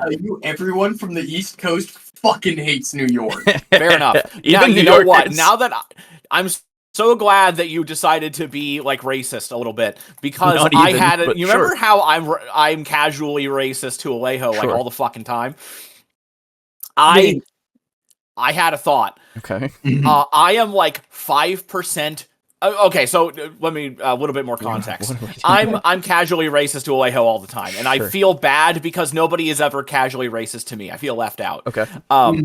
And I had a thought that I am like 5% French on my mom's side. Sure. So you can make all the French jokes you want. Also, I am like 5% German. So Nazi jokes, please. And also, I'm a bit English too. So British jokes work on me too. Oh, dude, All right, Dude, Mutt. I'm gonna kick you up so hard on the jokes against the English. The English are the only people I hate more than New Yorkers.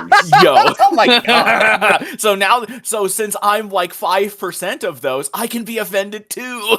But You'll never be offended though. No, I won't. and don't get me wrong, I work with someone from the UK and who I like absolutely adore. And someone the other day was like, you know Sophie's from the UK, right? And I was like, no one's perfect. Yeah. Paste Aiden over here. Oh my god. All you need to know, all you need to know about all you need to know about British cuisine and women is that they spent hundreds of years colonizing the rest of the world. True. True. Yep. And true. The person who told me that joke was French. Nice. I mean, that would be the appropriate person to tell that joke. True. Oh, yes. Also true. Let's see. I guess the non-lethal version would be a device that drops a portable hole into a bag of holding when it's triggered. Non-lethal as long as the characters can survive on the astral plane, at least. Sure. Yeah.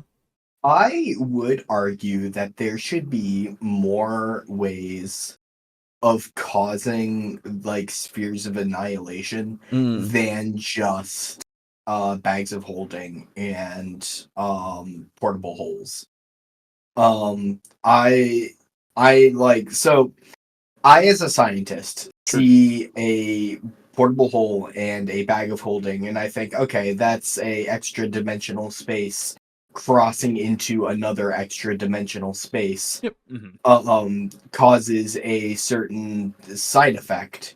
That effect can trigger if ever you cross extra dimensional spaces of any sort. So like I as a DM, I'm like, oh well, you know, having a handy haversack and walking into a magnificent mansion should cause that. Yeah. Now it won't because I don't want to fuck over my players. But like that is an extra dimensional space entering into another extra dimensional space. Yeah, but No, I would ask about the containment spells, you know, in the sense of like the actual bag and how it's constructed. Does it not like you would have to open it and like turn it inside out for that to happen, at least in my mind. Yeah, that's what I was gonna say. If the bag is closed, I don't know, maybe, but and it's not a sphere of annihilation. It makes a portal to the astral plane. That's what happens. Yeah. But yeah. Oh. That's what happens when you put a bag of hold or a portable hole in a bag of holding. That's the thing. That is true. I was basically like just riffing there, but like my point remains of like I agree. There should be other things that cause spheres of annihilation. Yes. Or DMs don't paint yourselves into a corner where there is only this one trick. Yep. Like maybe you're dealing with some fucking ancient civilization and they found some way to like, I don't know, use very tiny spheres of annihilation in order to like dispose of trash at the bottom of their trash cans or something. Actually, one weird trick to make a sphere of annihilation. What the fuck is his name? Who's the demi-lich at the end of the Tomb of Horrors? Assesserac? Yeah, something like that. Yeah, Asserac hates him. Yeah. Like the stupid meme joke. Reminds me of because I have listened to a lot of it and really like the series. Dresden Files. There is a specific type of element that comes from like the other plane of existence. It's like a spirit plane, but kind of more than that. It's hard to explain. But the substance is called morkite, I believe. No, not morkite. That's the dwarf thing. My god. That's the dwarf thing. It starts with an M, but maybe I'm wrong. Maybe I am right. Hold on. But anyway, the thing itself is a material that is basically a sphere of annihilation. It literally destroys anything it touches. And it's like one of the most insanely powerful substances ever, and it's not in the material world that much. There's like only a little bit here and there that's put into like a special place that you cannot touch because and it's actually very interesting because Hades has a crown of it that just floats around his head. Yo, that's baller. It's sick as fuck, dude. Dresden Files is great. Anyway. How about a fucking power move? Oh yeah, man. It really is. It's when I listened to that section, I was just like, holy fuck. Yeah, dude. It's like wearing a necklace of nukes. Exactly. Except worse. I like tender bacon, better crispy bacon. I bet Bacon Boy has thoughts. True, probably. Semi-related, apparently the new DMG outright says the peasant rail cannon does not work. Yes, I've heard of this. Yeah. Yep. Yeah. It never technically did, but... That's because what's your cowards. That's right. I know it's always been a thing, but I feel like I just woke up one day and noticed French jokes everywhere. It was like, what the fuck? I was like, what the fuck is going on? Oh, it's forever. It's been since they've existed, really. Yeah, pretty much. Anyway. Rule is that it can be used with almost any trap, and it serves to increase tension and drama. Oh no. Yes, I am slightly French, please. French society. There you go. Not more kite, it's more dite. Excuse me. More dite. Yes. Congealed anti-life. Holy shit. Yeah, dude, it's sick as fuck. Drama, while putting a little bit of agency back in the player's hands.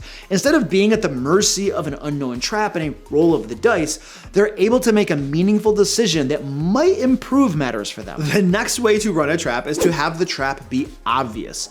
In that same game, there was a hallway with broken chunks of stone strewn all along it, and then a stone statue of a halfling standing in the center of the hallway. The chunks of stone were all pieces of body parts, and the stoned halfling was incredibly lifelike. My players all instantly recognized there must be a trap in this hallway, and so they began searching and quickly found tripwires all over the place. Then from outside the hallway, they began shooting arrows at the tripwires and rolling broken stone body parts down the hallway to trigger the tripwires. They essentially set off the trap from outside the hallway. Of course, I only described a deep rumbling throughout the structure and never told them what the trap actually did. And they never found out in that adventure either. And of course, being the horrible, mean, evil dungeon master that I am, I didn't tell them afterwards either. That is something I left behind the screen for only me to know. Again, we harken back to one of the main purposes of traps: create tension, drama, and suspense. The purpose of having an obvious trap is to give your players a challenge to be overcome and a puzzle to be solved. You have no intention of actually catching them in the trap because you've made it obvious to them. The fun of the obvious trap is the players attempt to overcome it without setting it off and without falling within it. Because one of the times where a trap is a puzzle. Yes. But yes, we talked about this before. Foreshadow the shit. It's useful. Makes it so that, again, giving your characters as much information as possible, as readily available to them that it would be, is always the best option in any circumstance. Because, and by that, of course, I don't mean you tell them everything that they need to know. You just make it so that they tell them can, everything that you see. Yeah, you make it so that they are aware of their situation through whatever means necessary, in the sense of, hey, you look around the room. Oh, that's crazy. You rolled like pretty good. Hey, when you're looking around the room, you see this really, really, really thin wire that's like glinting because of the light is hitting it just right. Or you're seeing specks of dust that are floating and then like hitting it slightly here and there. And then it's like, oh, that's a tripwire. Wah! Now you know there are traps. That's crazy. Yes. Whatever they might do, you don't know. But hey, you could try and disarm that trap if you want. See if you can do it. And then if you do it, is it going to do something here Is it going to do something further on? Like, it doesn't necessarily make it so that the trap is ineffective at all, in fact. It makes it so your trap is terrifying at the moment, because you have no idea what it'll do, necessarily. You could potentially leave them, as he said, like the statues and such, but you could also just have it be a big tripwire, and then go, what you do? Yeah, that's another, that's a really good, additional point where you can have a trap go off. Like, you set up the trap to where it's really hard to find, and then if they trip it, it's not something that happens to them right there. Yep. Maybe it collapses the original path in. Good. Yeah. And now they've got to find another way out. Yeah. And then you can make them go wherever you want at that point. Exactly. Like, literally. Yeah. And also, bringing it back again, the alarm trap. You trip the thing, you try to disarm it, you don't do it right, and there's an alarm that goes off somewhere deeper in, or you don't hear anything, and that's what it does. It's an alarm that is only a silent alarm, super deep. Yeah. Yes. I cheer against sports teams from New York City, and I am from the East Coast. I can confirm what Aiden said about New York City. True. You want tension? You step on a tile and hear a click. Go on. Yeah, exactly. Yep. You just look at them for a second and then say, keep going. No, keep going. You're good. Yeah. It's the that best. Would be terrifying. Yeah. Nothing seems to happen. Maybe it was an arrow trap and it wasn't, it didn't trigger. Yeah. Maybe you just got really lucky. Yeah. Maybe the people who are supposed to reload the arrow traps are just off this week. Yeah. They died. It's fine. It's been like a couple thousand years. In fact, you're looking down at the skeletons and they've got all the arrows in them, and I mean, maybe those are the guys who did it. I don't know. Maybe they just fucked it up. They just they didn't maybe they load were coming the to fill arrows it right. up and they kind of just triggered the traps, died, and now there's nothing left in them. Yeah. It's crazy. Everything's coming up you guys. That's great. That's really good. Anyway. Yeah. Sometimes, yes, they screw it up and get nailed by it even though they knew it was there. Next, the beautiful, glorious trap within a trap. In my Pathfinder 2 game where I had that paralysis trap, I placed it at the end of a hallway that had an activated scythe trap where the scythe blades were hanging down in the hallway, obvious and plain as day. And they were frozen in place, they were rusted solid. What we are trying to achieve with a trap within a trap is throwing the players off, getting them to lower their defenses. They will be supremely suspicious of the trap they can see, or the one they find first, and go to great means to ensure that it is disabled and rendered harmless. Then they will move on, defenses lowered, and potentially fall victim to the second trap. This serves as a fun, unexpected surprise. And of course, when you do things like this from time to time, you are increasing what? Yes, tension, drama, and suspense. When I'm running my games, most of the time, I want my players to find the trap. There is an occasional trap that I'm hoping they miss because I want it to be part of a combat or something, but when that's not the case, I really do want them to find the trap before they set it off. This is because the best part of having a trap in the game is allowing it to serve as a puzzle that players can interact with and attempt to overcome. This is why I said that designing good countermeasures is important. For that same adventure I ran at Gen Con, another group found the trap before they triggered the pressure plate. They were investigating the statues that were holding up electrified orbs that were shooting the electricity across that ceiling. And on these statues, they found small doors behind which were gears and thick beams of electricity. And this was their chance to disable the trap, whatever it was, before they set it off. So they began to interact with the electricity and gears. You see, this was now a puzzle for them to solve, and it became supremely interesting. Far more interesting than just getting zapped by electricity and taking damage. Unfortunately for them, they made some poor decisions and even poorer dice rolls, and the statue blew up in their faces, which I suppose is one way to disable the trap. Now, if you run published adventures, you're going to see that traps detail what the countermeasures are, and if you design your own adventures and traps, oh my god, I'm so excited! Is he gonna say be flexible? Oh my god! Oh my god! Oh my god! Oh my god! Please, this is what I've been waiting for. Oh my god, yes. I do want to say as well, with the traps within a trap thing. You want to do that sparingly. I feel. You do. because that one feels like it could be taken as another cheap shot. Exactly. So just everything with a bit of hesitation, a grain of salt, whatever you want. But yeah, it's just your mileage may vary. You can certainly write out what all the countermeasures are as well. However, it's just as good, perhaps better, to determine countermeasures on the fly based on characters' actions. Woo! I could have written out 10 different ways to disable the statues that shot electricity across the ceiling in advance of running the adventure. But what if my players had tried something else? It's possible that something else might work too, isn't it? So then do we brainstorm even more ways they could possibly disable the trap, increasing our list to 20 different ways? Instead, I submit to you that the better way, the easier way, is to design the elements of the trap, the trigger, the effect. People who say work smarter, not harder, are lazy and cowards. That's right. Exactly. They're not hard workers. That's by right. their own fucking admission. It's right. Lazy fucks. The effect, and perhaps a couple countermeasures. But when it comes to running the trap, allow your players to try different things that you would have never thought of to overcome the trap. But don't check your brain at the door. If they're trying something that is insane and just couldn't possibly work, then it shouldn't. If one of my players had sprinkled water on the beam of electricity, that would have just shocked the crap out of them. But jamming a lightning rod into the beam to redirect the electricity elsewhere, well, that might have worked. Finally, it also would have shocked the crap out of them, because how did they touch it so that it could go there? Yeah, what the Oh well, to be fair, they could have done it with like an invisible servant or throw it. Yeah, it's true.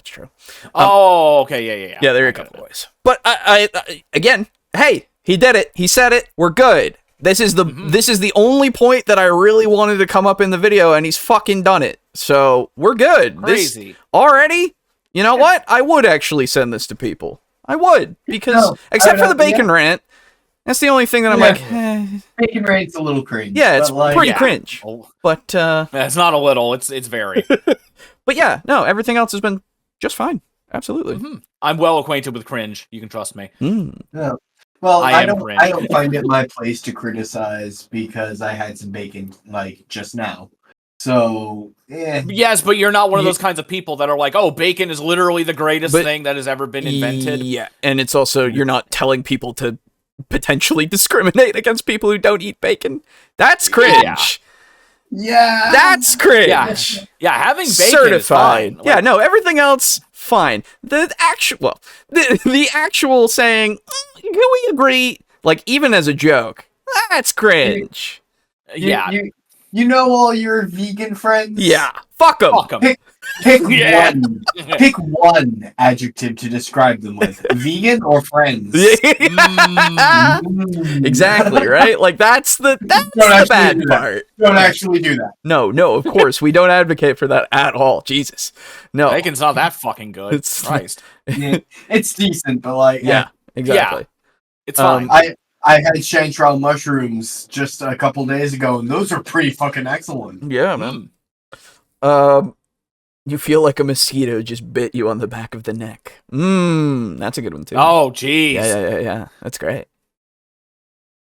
Remember that there is more than one way to overcome a trap. In addition to disarming the trap, you can avoid a trap, destroy a trap, or preserve the trap. Now, preserving a trap involves bypassing it temporarily, but rearming it so that it might be used against your enemies. Now let me tell you about something that I hate. I hate game mechanics. Sorry, that bacon rant aged poorly the moment he did it. So the problem is that this is like a month or two old. So it's, it's not even that it aged. It's pretty new, this rant. He thinks it's genuinely funny. My God, man, I feel bad for you and your sense of humor. He must have been eating so good in 2008. Oh my God, yeah. Anyway, way ahead of you on the vegan friend removal, Aiden, and it wasn't even for bacon. Well, there you go. Yeah. Mushroom bacon sounds good. Yeah. that allow characters to automatically find traps without declaring that they're even searching.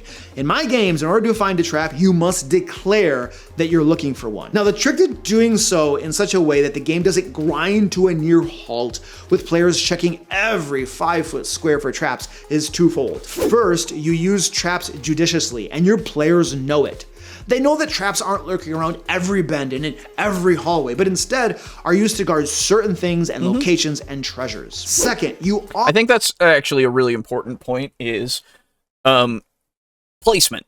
He talked about it before, but absolutely making sure that your placement makes sense.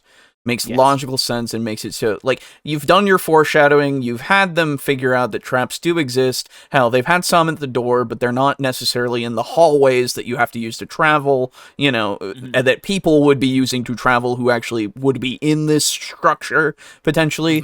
But, you know, you see a big old door, you know, down the hall and to the left. There's a big old door, and it looks pretty nice, and oh, there could be something behind that. You know, individual rooms potentially might have a trap outside or inside. That is logical to assume and create.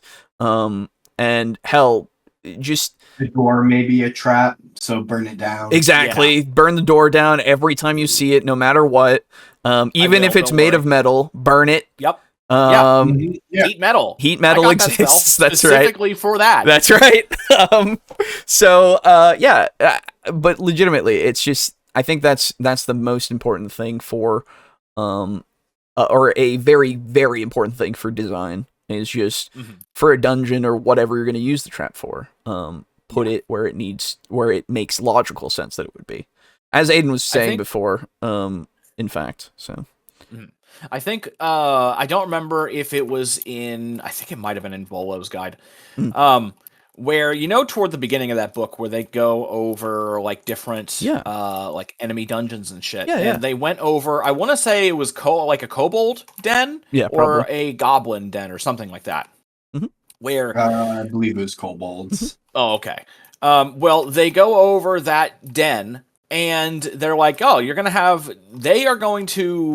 they should have some human-sized tunnels, so that way they can bring in supplies and shit when they're digging and such. Yeah. But they should also have a whole bunch of, like, traps in those areas, and they can move, since they are small, and they tunnel and shit, you can have side passages, hidden little side passages that the kobolds go through, so that way they can travel around their own den easily while avoiding the traps in the obvious, like, big person funnels. Yes. You know what I mean? Yeah. So if you have small creatures and things like that, you can absolutely use, like, little side tunnels and shit like that. Exactly. Or you could have, like, let's say, like a wizard dungeon, or like a guy who has, like, magic is running the dungeon. Maybe the normal, like, dungeon hallways, they look just like dungeon hallways, but the ceiling is like an illusion, and instead of it being stone, it is actually, like, really, really strong glass. And so maybe the way in and out, or wait, why would it need to be glass? It wouldn't need to be glass. Sorry. I was like, oh man, he's, like, watching. But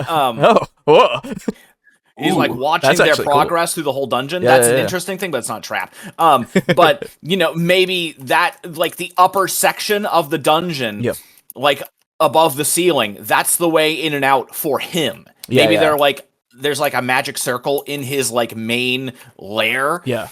And it takes him to those upper tunnels that are inaccessible any other way unless you, like, dig through the ceiling. Okay, yeah. And so he has all his traps in, like, the normal hallways and shit like that, but he doesn't even move about the dungeon using those passageways. Right. Yeah. It just making it so that it makes sense how they would traverse. That's really just what you got to do. I mean, like, it's, you know, we're broadening. It's broadening out to being dungeon design as well, because traps are usually in a dungeon. In this sort of circumstance, I suppose, that we're talking about. But yeah, so as long as it makes sense, in placement. It makes sense in the fact that people would be moving about, or were moving about if it's an ancient place, you know. Just it just needs to be a logical thing. Yes. So it's going to take you some time, probably. So just, you know, be prepared. Yes. I wonder what his thoughts are on Canadian bacon. I don't know, and I don't care. Yeah, he probably hates it. Probably. Speaking of spheres of annihilation, thank you for pausing on this frame. Yeah, you're welcome. You're absolutely welcome. Anyway. Often, but not always, allude to the potential presence of a trap in your description of an area. By using traps more sparingly in appropriate moments, and by hinting at their possible presence, you can ensure that the game keeps moving smoothly without having to resort to deplorable auto-detection game mechanics. Now, I suspect that many players will not like having to search for traps, and that this is interesting. I wonder if he considers passive perception to be that. Because I think he does. What? I would imagine so. Yeah. So I get that, and I think there's a reason why we all like kind of just stopped using it, because it's just kind of like, you know. Yeah, like automatic shit is dumb. Usually. Why am I bothering to design the trap at this point? Yeah, exactly. Yeah. I think honestly, we all just kind of have intuited and utilized descriptive terms in actually saying, oh yeah, when you're looking at the, as he's saying, when you're looking at the room, you see like holes in the walls, you know, like vertical holes, and it's like, oh, what the fuck, that's weird. You just give them the obvious shit naturally because you're looking around the room, you know, and it's something that's big enough to notice, but the things that wouldn't be are the things that you actually need to do your perception checks or your investigation checks for, right? We've all kind of figured that out, and I don't know, to be fair, I don't know, Aiden, you have the new PHB, right? I do. Do you remember in your PHB? But oh wait, no, it is. Yeah. PHB, do you remember in your perusal if you saw anything about passive perception at all? I don't recall, but you know what? If you look at the index and just see passive perception, that would be great. Give me just a little bit. Thank you. Please continue. Yeah. I'll be a minute. Because I think it'd be interesting to see if they just dropped it for the 5.5, because that would be an admission, really, that nobody fucking uses it. So why do we have it?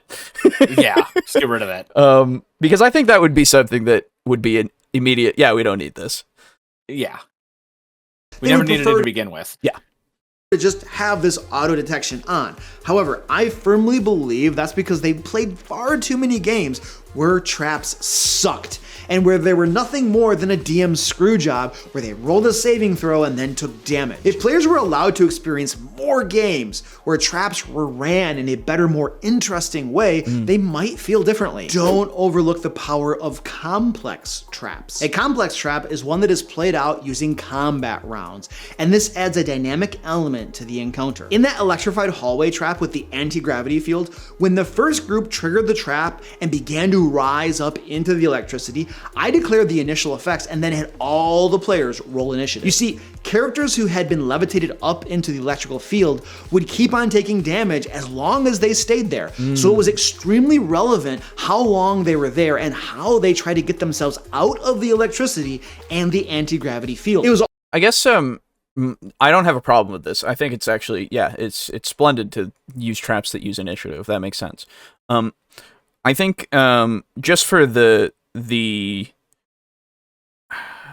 just to define the terms a little bit differently, it is more complex. That is true as a statement, but I think I would call it more involved rather, you know, because complexity to me, we were talking about it before, makes simple traps, and complexity using that as a word kind of muddies the water a little bit, at least in my head. And I feel like if we say, oh yeah, make your traps more involved so that there is more of a process that they have to go through, or at least they have this initiative that they have to go through that they could potentially get out of it with, you know, just to have it sound less mechanical in that way. I think I would call them an encounter trap. Okay, yeah, that would work too. Absolutely. Update on your passive perception question. Yes. The passive perception is mentioned twice in the 5.5e player's handbook. The first is telling people to fill in details of their character sheet. Oh, wow. And it says, sometimes your DM will determine whether your character notices something without asking you to make a wisdom perception check.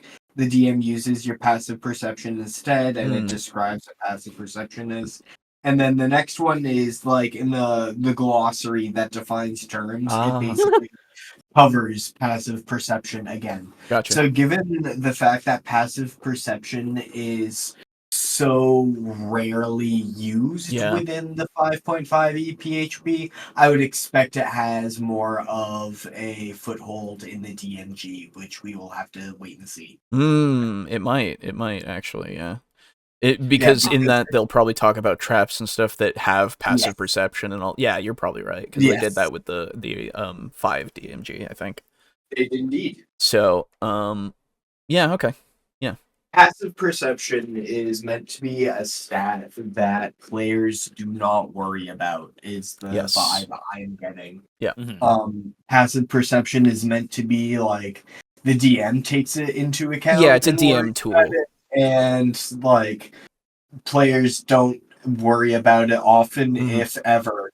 Which is yet another reason why I fucking hate people who level their passive perception to fucking 30. Yeah. At least I had to ask Boris to roll dice. You did. Yes, it's true. It is very true.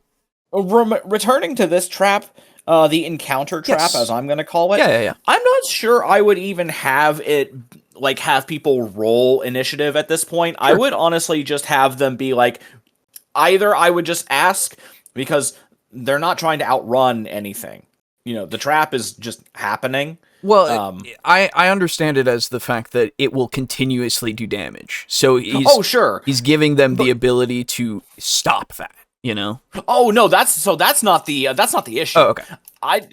Obviously the trap is going to continue, and they'll be able to take turns and do stuff. Yeah. I just don't know if I would have them actually roll initiative. I would either just say, you guys pick your turn order, because they're not trying to outrun the trap. Yeah. I see what you're saying. Yeah. Okay. Either that, or I would be like, okay, what's your dex modifier? We're gonna use that, and just whoever has the highest goes first, and then so on and so forth. Yeah. That way, it just feels kind of pointless to roll out an initiative order for this kind of a thing happening. Yeah, it's just weird to me. I can understand that. I think I'm with you in that sense of potentially making it so that it is turn-based, but it's not a set order, because potentially people could have an idea that they might want to do together, right? And then, you don't have to roll out to do that. It's just, you try your idea together, I'll have you roll your idea together, and then, either you're out of it or you're still in it.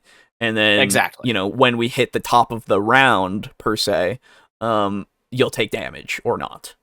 Yeah. Yes. I see what you're saying. Yeah, for sure. I think there are certain cases where, obviously, initiative works better, and obvious cases where you don't necessarily need an actual initiative roll. Yeah, that's the thing. You're absolutely correct, I think. It's also relevant. Oh, sorry. Yeah, complex. How many moving parts or how deadly it is. What he's talking about complex is utilizing turn-based order. Initiative. Which is why I'm saying immediately now you've given me the proof that I need. What do you mean by complex? Right? So I think honestly it's better to say either an initiative trap or an encounter trap, as you've put it. So I don't know. It's just something to make it so that it's very clear to those who are new, brand new. What the characters not caught in the trap would do to help their comrades. So when something like this is the case and characters' ongoing actions matter, it becomes a complex trap that should be run using combat rounds. Now, I appreciate. Now, what I will say about the video is that I appreciate that he kind of defined his terms by explaining it further. So, he does make it clear, at least from his perspective, but I think that we don't necessarily need to wait for the whole explanation if we make it so that it's pretty easy to intuit what he's talking about in the beginning with the words that he uses. But as always, explaining your terms is something that's good. So. In this particular case, all 3 characters who were caught in the anti-gravity field ended up being electrocuted to death. They did not make it out alive. Ouch. And this brings us to another important question. Should traps be allowed to kill characters? I have a feeling that most modern TTRPGs and modern players would frown upon characters being killed by traps. Shoot, they often frown upon characters being killed at all. No. However, for me, not a possibility. There's no longer a compelling reason. It's jumping around for me. What the fuck? Hold on. Oh. Yeah, let me bring it back a little bit. Actions matter. It becomes a complex trap that should be run using combat rounds. Now, in this particular case, all 3 characters who were caught in the anti-gravity field ended up being electrocuted to death. They did not make it out alive. And this brings us to another important question. Should traps be allowed to kill characters? I have a feeling that most modern TTRPGs and modern players would frown upon characters being killed by traps. Shoot, they often frown upon characters being killed at all. However, for me... So, I think we're getting past that. I think we're quite past that, in fact, at least from the discourse that I've seen. Most people want there to be more stakes in D&D specifically. People are tired of basically just it being impossible to die past, like, level 2. Yeah. So, at least to me, now, I could be wrong, but at least to me, it does seem that we're shifting more towards that because people are moving towards things that are a little more deadly and utilizing rules that are a little more deadly for their D&D games. And there's nothing wrong with not having them, obviously, but it does seem like people are understanding that their taste in what they want for D&D can be influenced by how they run it. And so usually people, tweak it however they need to make it as deadly or as not as they want. And I don't think a lot of people are, except for those ones that you see in the D&D like crit crab videos and all that, are necessarily upset to that degree of like, oh, I don't think we should do that. I don't think we should kill characters ever. Which is like, I don't think that's adorable. A thing. You're dead. I don't think we should kill me. Yes, exactly. That's it. I don't know if I want to die, actually. Could you not? It's like, dude, you rolled like 5 and like your highest was like a 9. You did a Brogan, okay? You can't tell me that you just live through this whole trap. I'm sorry. Yeah. The dice gods have decreed. You say that you want to live, and yet you give me a character that clearly wants to die. Yeah, exactly. So yeah. To me, a complex trap would be how hard it is to avoid / disarm it. Yeah, I guess so. Yeah, I don't know. It's just, again, he defined it later on, but yeah. I think if you want to, if I were to make something, let me see, how am I trying to say this? If I came up with something and I called it a complex trap, it would basically be like a Rube Goldberg machine. Yeah. It would be something like that. It's like, oh, it's one of the things where it's like, okay, this is obviously a trap, but how the hell does it even work? And what is it actually going to do? Yeah. It's one where you need to examine the entire, like, system of the trap and figure out what the hell is actually going to happen. Yeah. I get that. I actually think that it would be fun to put a trap in front of people that they trip it, but they have time to try to figure out what's going on and try to stop it in a certain section. Yeah, that would be neat. Yeah, that'd be pretty great. Yeah, you can just be like, yeah, so you trip the tripwire and you start seeing like a ball is like moving through the walls. Like you can see it in this little track. It's like a track. Yeah, that's got like little windows to it that you can just see, and it's just going. And what do you want to do? It did a loop-de-loop. That's fun. That's fun. Yeah. Wow. Ooh. What are you doing on your turn? It's like Mousetrap. Yeah, exactly. Oh, it looks like it's gonna a cage that's above you. There's a diver that's gonna go into a bathtub or something. Oh. That's weird. I don't. Don't you guys want to go to Valhalla? Well, dying in a trap doesn't necessarily mean Valhalla, though. So yeah, you gotta die in battle. Usually. The trap is that it's so complex that you just stand there watching it until it hits you. Yeah, exactly. Yeah, it's great. me, if character death is not a possibility, there's no longer a compelling reason to play the game. So anything and everything in my games might potentially be deadly. It's not that I want characters to die, quite the opposite, but without that possibility, there's no tension, there's no drama, and there's no suspense. When players know that they will always make it out alive and just fine, there's nothing to worry about. It's like knowing how a movie ends before you watch it, and that's why people hate spoilers. But that's just what I think. Remember, it's your game and your players. Do what's fun for you, not what an opinionated YouTuber thinks. And don't forget that we have a 25% off Labor Day sale going on right now on the DM Lair store. If he's not selling bacon, you can get tons then I of don't 5th edition fucking and care. Pathfinder 2 resources at a massive savings. Now, if you'd like to learn more about world building in your D&D game, watch this video right here. And oh, weird. I refreshed the chat thing and it went way the fuck back. Oh, there it goes. Whoa. Oh, it's slowly loading. Okay, my apologies. Okay. I just saw a Crit Crab video, a player that basically ripped off Rick from Rick and Morty and called themselves Rick Pool. Now that was cringe. Fair enough. Oh, it's a Crit Crab video, so usually.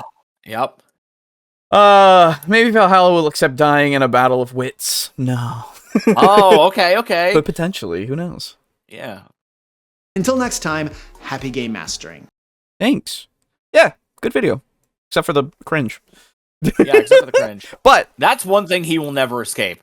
Yes. But yeah, honestly, I think it's pretty good for all of its trap talk.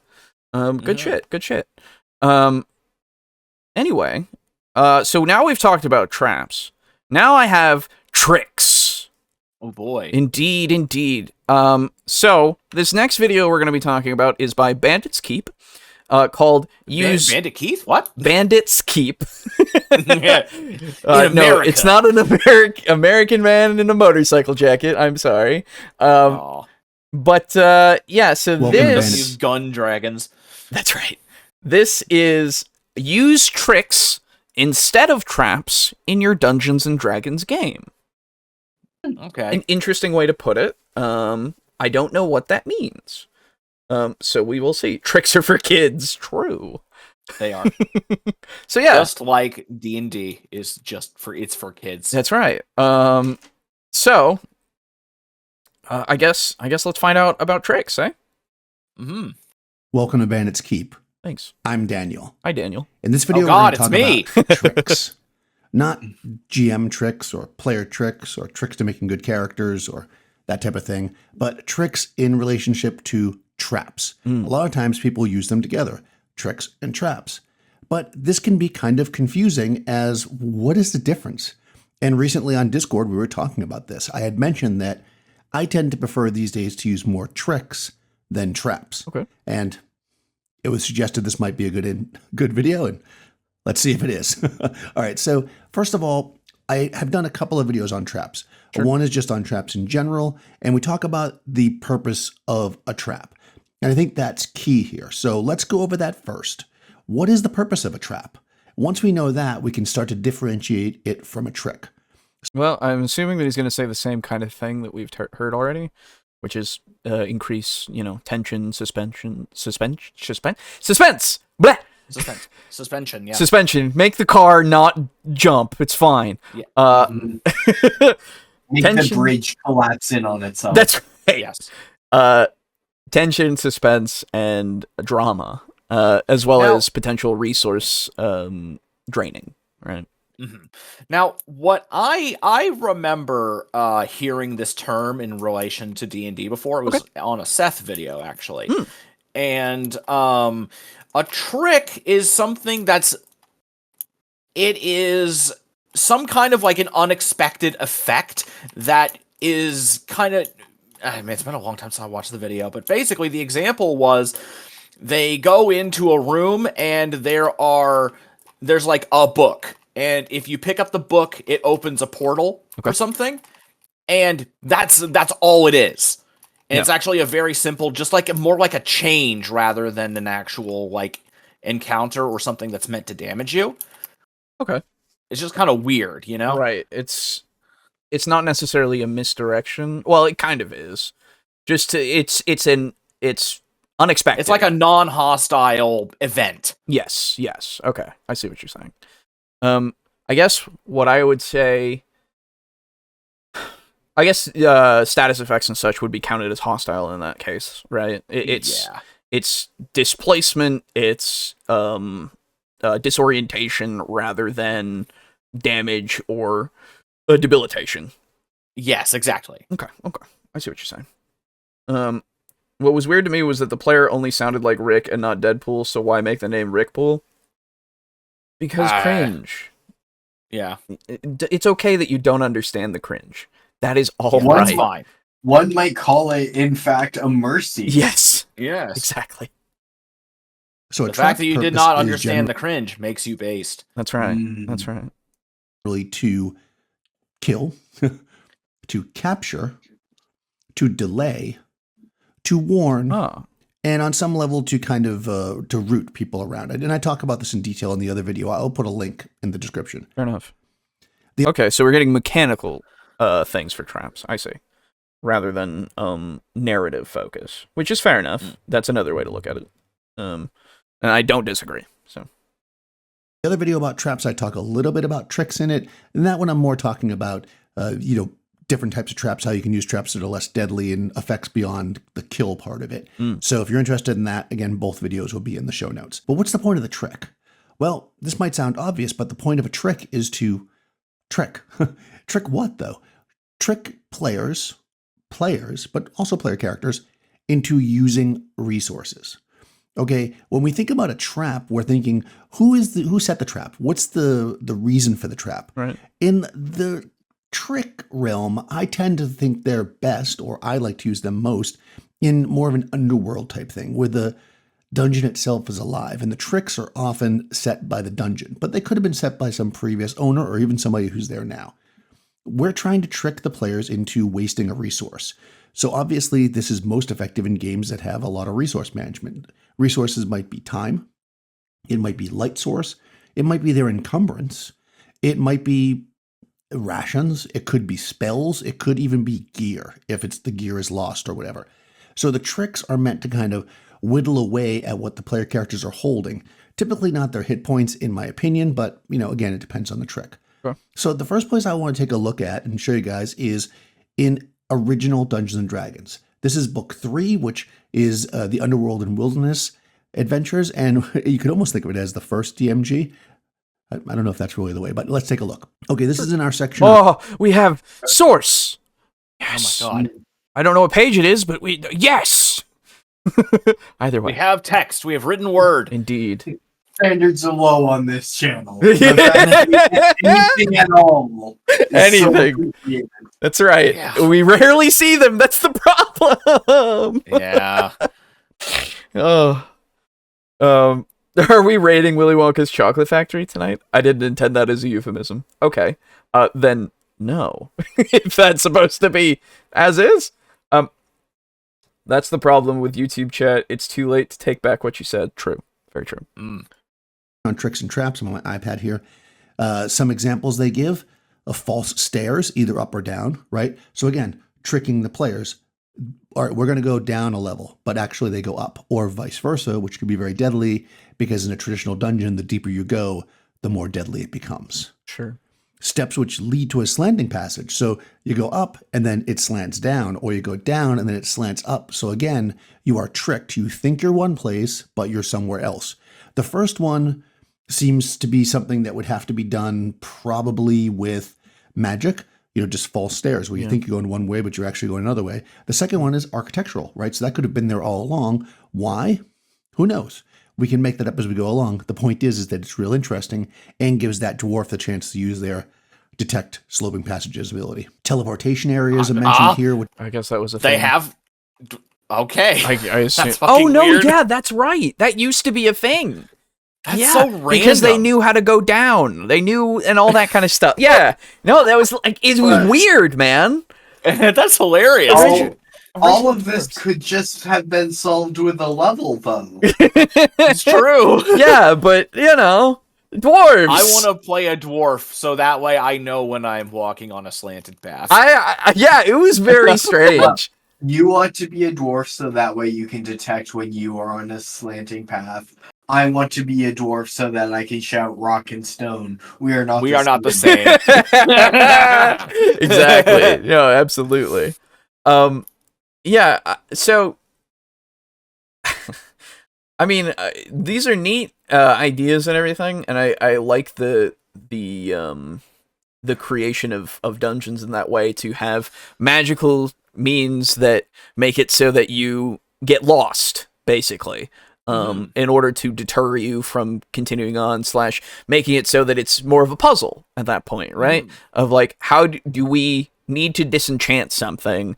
Is there a mechanism to disrupt this spell of somehow? Like, you just, where does it even originate? How are we supposed to get to it? And how are we supposed to continue on? Oh my god, I want to leave. That's good to have for somebody that it makes sense that would do it. So you've got your trickster wizards and trickster gods potentially, whose followers utilize that. Yeah, man, I like the idea, but I don't know. It doesn't replace a trap. No, not at all. This is in addition to. Yeah, for sure.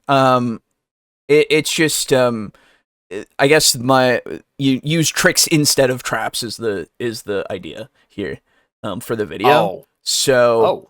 Right. Yeah. No. So like, they both can do the same. It could be fun to have a dungeon where there's nothing but tricks. Yeah.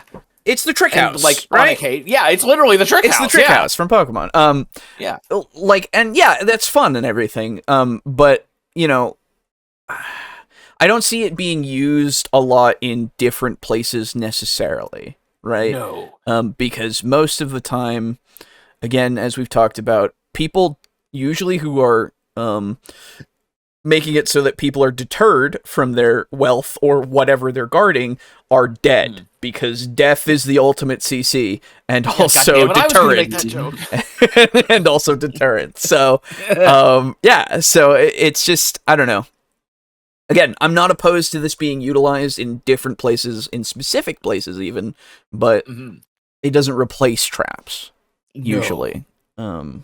And essentially, you could kind of do like a half trick, half trap type deal. Yeah, sure. Where you have tricks that are lead to traps. Basically kind of, where they basically function as a trap, but they're a little bit more whimsical in this way. To kind of get you off guard in a way. Yeah, it's like, imagine going down the stairs, and, going down the stairs is an illusion. As soon as you step onto the final stair, you get like teleported to an area like toward the beginning of the dungeon, but you're like 20 feet in the air, so you take like however much damage from falling. Like 2d6. So 2d6, yeah, okay. Maybe 10 feet in the air then, because that's a good deal. So like the prank dungeon, or specifically like a like a Fey dungeon specifically. Yes, Fey dungeon would work very well for. Yes. Yeah, 100%. You can go for like mischievous type dudes. And the other thing you need to think of is the fact that depending on the dungeon, these things just might not exist, because they are very, very magic oriented. Usually. I would say, because it's a lot of illusions, it's teleporting, it's magical effects going on here usually. Sorry. A magical trick is probably a lot harder to make than a blade that swings. Yes. Or like rocks that fall, Yeah, and I will say, you can create these things mechanically using mirrors and illusion in that kind of way, because stage magic has been a thing for years, and it's all about the usage of what is the word that I'm looking for? Distraction. Misdirection. And misdirection, yes. Misdirection is the word that I was looking for, but distraction also works. But what about Mr. Direction? Mr. Direction, he knows where to go. Okay. Misdirection always gets lost. She's a fucking idiot. That's right. But anyway, so yeah, you absolutely can do it in such a way that it's like, oh yeah, and if you have a high enough perception, you might be able to see like the glint of the mirror, or at least the seam where the mirror is, and all that kind of stuff. There are ways to make it so that it's less magical, but still something that's like a puzzle in that way. Because I'm seeing in the future here, where is it? Sinking rooms, including rooms which seem to sink while the doors remain shut fast for a period of several turns. I like that idea in the sense of making it seem to sink, because you could then utilize mirrors, like you were saying before, or glass, I guess, is a better thing. Glass flooring over like an actual flooring that rises or lowers. So that it makes it so that it's like, oh, you open the door and you see the floor is just lowering, right? But you can't necessarily see the glass. Yes. Hopefully it's not too dusty in there. But, like, in order to trick them into saying, oh, fuck, we can't even go this way. Or we have to expend, fly or something to go across the ravine here that's being created, Yeah. You kind of make an Indiana Jones Leap of Faith style thing. Exactly, right? Like, make it so that it is that classic adventure thing from those old serials. Like not Pulp Fiction. The pulp adventure serials. Yeah. Yes. Yeah. I forgot if they had something else to it. They might. But yeah. Like Pulp Blank. But might be. But yeah. So stuff like that. It's interesting and cool. And it can really show off what the creator, like what their mindset is, and how intelligent they are for setting these kinds of things up, that in order to trick you, in order to do things. But yeah, I don't. It doesn't replace the trap. That's the problem. No, not at all. But now that you've gone on to that, talking about the mindset of the person who made the dungeon, you've reminded me of something that would be perfect for this. Okay. So I own the Kobold Press creature codexes, yes, and the Tome of Beasts. That's it. And one of the absolute coolest monsters in those books is a kind of like a mid-level lich. And it is a virtuoso lich. Okay. And it is a lich specifically kept alive, quote unquote, through their dedication to an art form that they have mastered in their life. Yeah. I think I've heard about this. Yeah, so you have a virtuoso lich who was like, maybe she was like a great opera singer, and she died before the last great performance of her like masterwork, and she stays alive, quote unquote, in order to perform it for like all eternity or whatever, or wait for the perfect performance. Or a musician or a stage magician. Or a stage magician, yeah. So then you have, the stage magician who had, like, the greatest trick in the world. Yeah. And he was gonna do it, but he got fucking killed by a rival or something like that. And the rival, like, stole it or something. And so through his, like, rage and dedication to the art, he rose back up as a virtuoso lich, and now he's in this dungeon. Maybe the dungeon is an old opera house. Yeah. Or something like that. That would be fucking cool. So you have the dungeon be this, like, this performance venue. There we go. That's a better term. Yeah. And it's full of all these magic tricks. And, he's, like, all whimsical and, it'd be great. Yeah, actually. So, I'm seeing it in my head. I love it. Or like a one shot where a virtuoso lich who like I'm straight up stealing that idea of a virtuoso lich borrowing making a fun house. Dude, please do it. A dungeon full of traps. So many traps that death itself cannot make its way in. And the players are fucking hired to get to the end of this dungeon in this guy. Yeah. And I then love what it. you should do, if you want to, I think it would be a great way to like flavor it. Have the Lich at the end basically be like, if they make it through, he just gives them the treasure at the end. He's like, well, well done. And then, he's like all whimsical. He's like Willy Wonka and shit. Yeah. And then, he doesn't kill you, and it's just an encounter there. Yeah. And it's not a fight.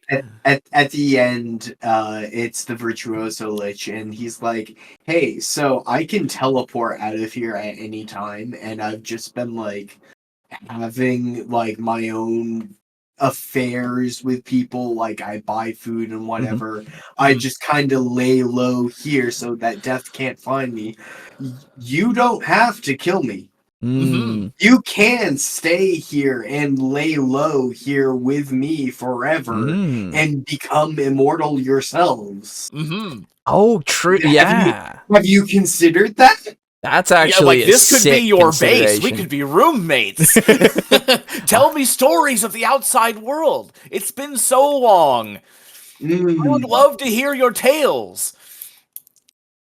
Yeah, existence by myself has been so lonely, but now I have you, and if you stay here, well then we can make this even better. We can make this place even more amazing. And just think of how much money we could make through all the acting and shows we could put on together. I can use magic to create plays based on your adventures. Ooh. Think how much money we could make on the stock market. Stock market. You never have to sell. you buy and you invest, and then you just ride them. Yeah, dude. To the moon. It's like that'd be sick. It's just you invested in show business. You invested in shitcoin, and it was basically worthless for 3,000 years. Well, guess what happens year 3001, baby? Yeah. Yeah, no, I love that idea. Virtuoso Liches. One of the best fucking things in those books. I love Highly it. recommend it. Yeah, that's great. And because it's any art form. It could be a dancer, it could be a singer, it could be a fucking crafter performer, of it could some be sort. Yeah. any sort of art. That's so cool. Or a painter. That was Yeah. Yeah, man, that's sick. I love it. Let's see. The more I think about it, Rick and Deadpool would probably hate each other. Deadpool would call Rick a joyless old fuck, and Rick would call Deadpool a hyperactive man baby. Yeah, true. Yes. Pretty much. That reminds me, for fall damage, I like compounding it, so you don't just take 1d6 per 10 feet, but have the damage for each 10 feet increased by 1d6 every 10 feet. So if you fall 20 feet, you take 3d6, which is 1d6 for the first 10, then 2 for the second 10. That way... You don't take 1d6 damage if you fall only 10 feet. Yeah, you do. If you fall 20 feet, you take 1d6 damage. No, I thought it was a d6 every 10 feet. Yeah, I thought that's what it was too. Yeah. I thought it was the first 10 feet are free, and after that... Oh, I don't know. Is that in the new one? You take 1d6 bludgeoning damage per 10 feet fallen, up to a max of 20d6. No, PHB, page 183. Okay, then. Yeah. Either way. That way falling can be closer to being as dangerous as it should be. 30 feet is 1d6 plus 2d6 plus 3d6. 40 feet is 1d6 plus 2d6 plus 3d6 plus 46, and so on. Jesus. Yeah. That's a way to do it, for sure. Yeah. Because falling does fucking hurt. Yeah. Makes Featherfall ridiculously useful. Yes. Especially with As it being... if it wasn't already. Yeah. Especially with it being a reaction in 5e. So you can literally just... I didn't know that. Yeah, man, it's real good. You literally can be falling and then go, ah! And you're fine. Which of course are super useful. Sinking rooms, you could also do rising rooms, and it points out specifically rooms that seem to sink, which is another fun thing, right? Room, all the doors slam shut in the room, it feels like it spins, it feels like it sinks or drops. The characters look around, when they open a door, they don't go out the way they came. Well, did it just spin? Did it sink? Is there an illusion? Who knows what's going on? I mean, you'll know, obviously. The idea is to confuse them. Maybe it actually went up a level and just turned 45 degrees to the right. So now they're going down some passageway a level above where they think they fell 5 levels and they're going to the south. So you can really create kind of a confusion here. And that's part of what a trick does. Again, if you're not running a type of game that has a mapper, or if you're doing VTTs and you're showing everybody the map, then these types might not be as useful to you. Any kind of... I mean, you can still do it in such a way that, you know, it'll work once. And that's really all that it needs to do is waste the time of the person usually, or the party. So it's still just as effective, I think. Waste their time. I'm already playing D&D. Oh, hey. Illusion rooms or mind control rooms or rooms that send you on a quest. I like those kind of rooms. Very cool. Sections which dead end. So here I'd call it more of a trap. Doors with the open only by one side. I love that. That's one of my favorite things. One-way doors are great. I don't know. I guess with the mind control and all that kind of stuff, I mean, yeah, it would just be, you know, you do a save, and if you don't, then you feel the need to do something. Like a quest is a vague term that could be for anything, really. Yeah. Right. So, but I get it. Yeah. It's just, again, it's not anything that would be, because with the rules of the spell, you can't make them do something to hurt themselves. So, like, voluntarily. So, yeah, I mean, it works. That would be kind of a funny situation, though. You know, like you walk through a door and then somebody fails the mind control save. Then all of a sudden they just start kind of like going through their things and just kind of like dumping their bag out. Like, what the fuck are you doing? It's like, don't you want to as well? It's like, yeah, like what do you mean? This is what we need. Fucking bag is so full of shit. Yeah, this is what we need to do. Your, in like here. Wife's old ring, and like, yeah, it's a little heavy. It's just I need to empty out my bag. It's just what I need to do. Don't you know? We're coming back here later. Yeah, exactly. Yeah, it'll be here. It'll be here when it gets back. Yeah, it'll be here. It's fine. Yeah, that would be great. That would be actually really good. Go through an entire ass dungeon with a heavy bag? I mean, no. Like when we clear it, we can just come back, take handfuls, and then go back to the car. It'll be way easier, less tiresome too. Yeah. Also, we're not bringing the cart through the dungeon so we can get all the gold at the end. We're gonna have to just make trips. Exactly. I don't want to carry that much. No. I can't put it all in my bag. It'll make it really heavy on my back. Lazy. Yeah. Mind control make him to lazy be lazy for like 2 hours or something. I love it. You can use one-way doors a lot. They're great. You could call them a trap if you want to think about routing people in, but I like to think of them as tricks. Natural passages and caverns, those are just tricks to confuse the mapper, and space distortion, which I use quite a bit. Space distortion is really fun. This is basically they look down, they see a 300-foot corridor. They walk down it, and when they get to the other end, there's a door. They go through it. They think they've gone 300 feet, but they've only gone 10 feet, right? Oh, so it's the Mario. I was about to say it's the Mario stairs, yeah. Yeah. Just got a backwards long jump through it, and you'll be fine. Yeah. Oh, actually, when he said spatial distortion, for some reason, I was thinking of when you go to the giant small island. Yes. Oh, yeah. That's what I thought. Okay, that's a good one as well. Yeah, for sure. Mm-hmm.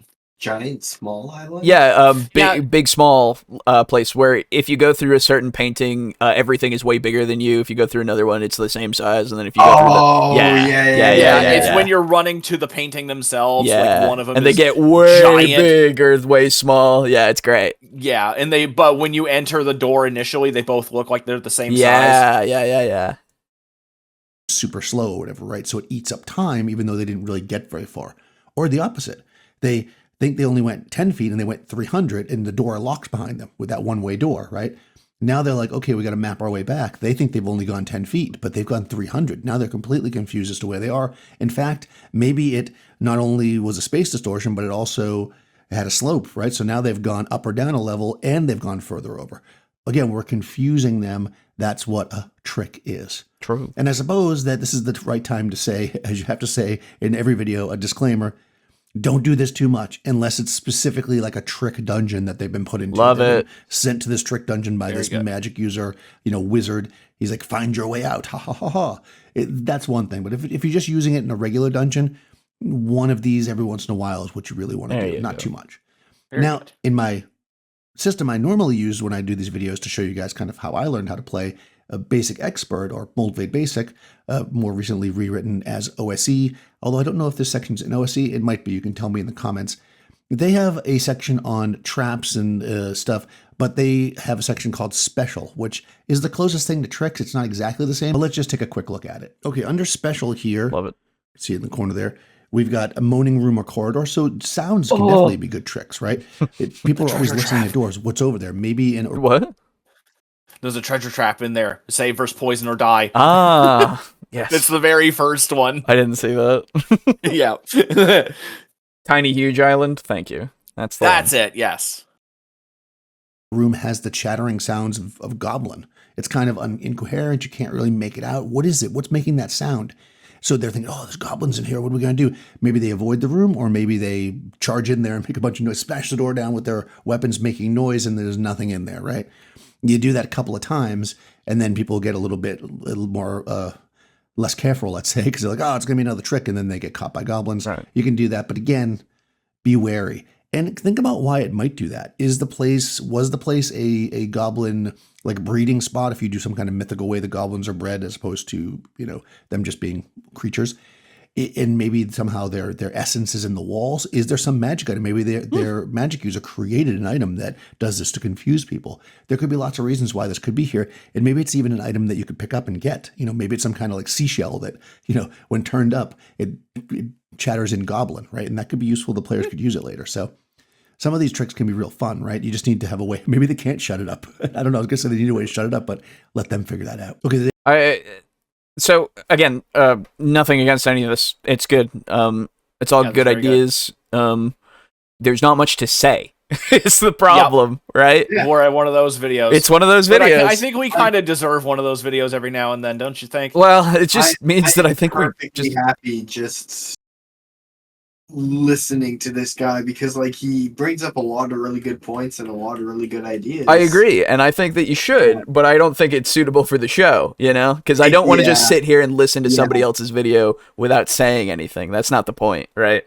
Yeah. So transformative content. Exactly. Yeah. So I think if you wanna watch the rest of this video, the link will be in the description. It's a good video. I like the idea. It's so good, we're not going to watch it. That's right. Yeah, no, legitimately. So please go and watch it on your own, because it's just got a lot of good ideas. I don't think that the trick should be used instead of traps. I think, as you said many a time, the conjunction is pretty good in order to make the dungeon a little bit more flavorful, make it more interesting, and as long as you're doing it, as he said, unless it's a very trick-heavy place that is made intentionally that way, that you only do it here and there once or twice, right? And having it be sparing is good for its longevity in your campaign. But it could be that your group just fucking loves it every time. I don't know. Whatever works for you and your table, right? But yeah, legitimately. Please go check out what was this? Bandit's Keep. Use tricks instead of traps in your Dungeons and Dragons game. Again, it's in the show notes, as has been said. So yeah, good video. If there's anything later on that just makes you go, what the fuck? And you watch it and you see it and you go, why didn't you guys watch the whole thing? It actually gets real fucking crazy later. Let us know. We'll revisit it at that point. But right now, it just seems like a nice little video that just tells you about another thing that you can do. And I agree with it. So, anyway, want to watch Crit Crab and cringe? No, I do not. I don't watch that kind of content. It's not something that strikes my fancy at all. Crit Crab is completely fine, but the content is just hard to even listen to. Yeah, and we did that one time just so that we could be exposed to it, but I don't care for it. I would posit that not all Crit Crab videos are as insanely painful to listen to. I'm sure. Yeah, probably not. Because I've listened to a fair number of them, and don't get me wrong, 80% are. It's almost like he goes and finds them for this stuff because it's content or something. Yeah, it's crazy. Kid Icarus Uprising has Pandora's Labyrinth of Deceit, which is pretty decent trick dungeon. Of course, I have to shove that in there. Fair enough. Thank you. All right. Well, that means that's what we have for you this evening, everybody. We still went a good 3 hours, but again, check out that video description, please, because it's pretty good and it'll give you some ideas. I like it. And yeah, I guess I will move on to the couple of comments that we got here. But before I do that, of course, I will invite you gentlemen to leave if you wish. He's inviting us to leave. He is inviting us to leave. I've said this before, and that is perfectly valid. You guys made a thing about this before. Yep. I shall accept the invitation to leave. Okay. And like I said before, I am off this Saturday, so Vampire this Saturday, hopefully. This coming one? Hell yeah. Oh, this coming. Yeah. Today is Saturday. Not today. Yeah. This Saturday. We're a little past that. Exactly. But yeah, fantastic. Good to hear. All right. Goodbye. Goodbye. Oh, bye. Okay. All right. It's just me. Everybody. Oh boy. Let me move over here so that I can light up again. I can light up again. Oh my god, Discord is taking forever to connect. What the fuck? Oh, there it goes. Hey, that was weird. Okay, my VPN is not on, so that's not the problem. Anyway, Aiden's right, you have to go out of your way to find cringe like that. Fair. I'm gonna need for my brain to learn that Crit Crab and Deceased Crab are not the same channel. Fair. Okay. Moving on to comments, everybody. Comments. Thank you so much for leaving your comments, as if you did and if you will. We appreciate them immensely, because it means you got something to say, and we like to read them out here on this channel. So, let me make sure to get all of this up, because I actually did forget to open up all the things that I got to talk about after the fact. So, give me a second here, and they're open. All right. Anyway, let me go here, and then, yep, we're good. Okay. So, we got a couple of comments from Timothy that I will read now.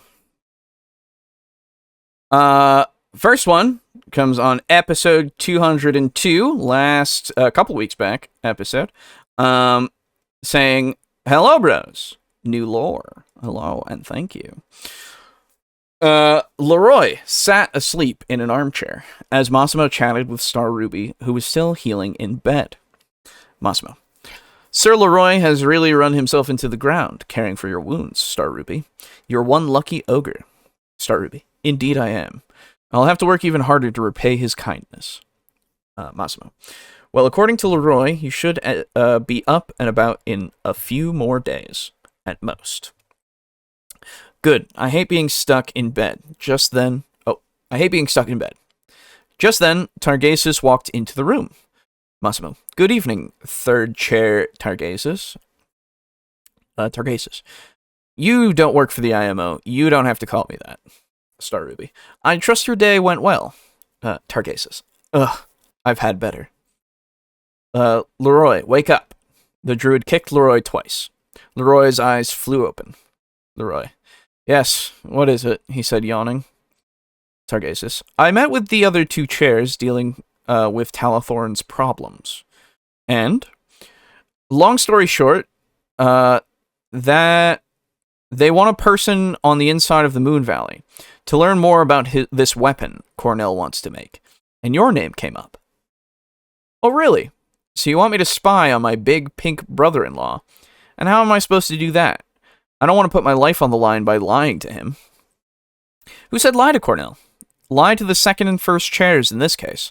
Tell them you are spying when you are letting Cornell and Veronica in on it. We need more info on this weapon, so help Cornell make it. Then he'll just tell you normally, and the IMO can catalog the weapon if he gets it made. That's all I care about, not actually stopping him." "I see. So you want me to run around for who knows how long, trying to find great worms for something that may not even get made. Plus, what will I say if they realize what's going on?" Targasus: I think the Moon Valley will be able to protect you if that happens. Studying magic and making them is what the IMO is for. So, yeah, studying magic items and making them is what the IMO is for. So advancing the art by making a weapon like this is a great opportunity. And from everything I know about Cornell, he is the best person to wield such an item. And as you said, Cornell might not be able to make it. If that happens, just return and tell the second and first chairs it's not possible. Leroy took a while to speak, deep in thought. So all you care about is the knowledge this weapon will bring. Fine, I'll see what I can do. I'll talk to Cornell and Veronica tomorrow. Well, that's all I got. Have a nice day. Thank you. And thank you for the comment, of course. And then, of course, we have Timothy again on the Pokemon Emerald Sea Glass thing that we did recently. Saying, hello, bros. New lore. Leroy was walking down the main street of Moorworth. Massimo, Galvin, and Star Ruby using a walking stick. Massimo, do you think this plan will work? Leroy, I don't. Why not? Huh? Maybe I don't know. Why not? We just need to explain ourselves well enough. The only problem I see happening is how Cornell and Veronica will react to the South Branch working against them. Massimo, true. Hopefully Cornell will keep a cool head. Star Ruby. With that army attacking their land, I think they have more pressing matters to deal with. I just hope we can get to them before they leave. Leroy. I bet Cornell is itching to go smash that army into dust for launching this attack. The Moon Valley is basically his horde, and we all know what happens when dragons see their hordes in danger. Galvin. Oh yeah, nobody should piss him off if they enjoy life. It's a lot smarter to stay on his good side. Leroy. If I'm correct, their wagon should be parked over here. The party turned a corner to see a large royal chariot lined with gold gems, with 6 white horses tied up front, and the Moon Valley banner on the back. Leroy. That's what we're looking for. Galvin. That is almost the size of a small house. Selling that alone should make you richer than a duke. Star Ruby. Can those horses even pull it? Leroy. They look big enough. Plus, they got here in it. Should be fine. Massimo. There's no driver waiting. Royalty doesn't usually drive themselves. Galvin. When you have wings, it makes sense to not think about getting a driver. Leroy. The wagon is probably just used for their stuff. All we need to do is wait until they show up. Massimo. If there is no driver who hitched up the horse... horses? Galvin. The Dracolich dungeon where they're staying can do that for you. It's an extra 5 copper. How much you want to bet they made Darby do it? They waited for about an hour. Veronica and Cornell walked out the front door. The pink dragon's lost wing was almost completely healed, with just a patch of broken scales as proof something happened. Veronica must have pulled an all-night healing spell to fix his wing by today, Leroy thought. Veronica. Brother and friends, good day. We need help with anything? Leroy. It's more like what we can help you with. Let's talk. Cornell. You have piqued my interest. Please, have a seat in the chariot. Galvin. Can I tie my pony to the back here? Veronica. Go right ahead. Now sitting in the wagon, the chat began. Leroy. Let me get right down to it. The South Branch wants to spy on you to see if the rumors of a legendary magical weapon you may or may not be making is true. And Targasus wants to undermine this by sending me to help you instead of hindering you. I'll send unhelpful reports to keep them in the dark, and I'll do everything I can to help in any way possible, and so will my party. What do you say? The king and queen took a few minutes to speak. Cornell. Who told the South Branch this? Leroy. Targasus said it was Talathorn. Veronica. Figures, fearing for his safety, no doubt. Why would Targasus want to help us? Leroy. Doing his job, really. Since the IMO studies all new magical items, the knowledge is what he wants. And he also wants to mess with the first and second chairs, of course. Cornell and Veronica looked at each other with a slightly worried look. Cornell. Helping with this task will not be easy. It may also be a danger to your life. Leroy. Trust me, I thought this through heavily.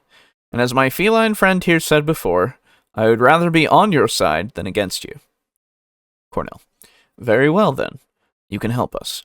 I have a lot to tell you, it seems, but that can wait for when we get to the Moon Valley, and stop that nameless army from hurting our kingdom any further. The delay from this injury cost a lot of time. Last report from Renee stated that they haven't broken through the gates yet, and 10,000 have been lost on both sides. Massimo, that sounds really bad. Veronica. Indeed. We will, many brave warriors to lay to rest afterwards, but we'll strike the enemy from behind and crush their forces. Cornell. There is some good news, however. Renee took down 5,000 of them on his own. Oh my god. He keeps finding new ways to make me proud. Star Ruby. That is amazing. I see why you put him in charge. Cornell. He earned that honor pretty quickly. He has worked in my armies since he was 8, starting with cleaning the armor and fighting in his first battle at 13. After that, he gained the title of general at 18. Galvin. Wow, he sounds like a stud. Cornell. That is a good word for him, yes.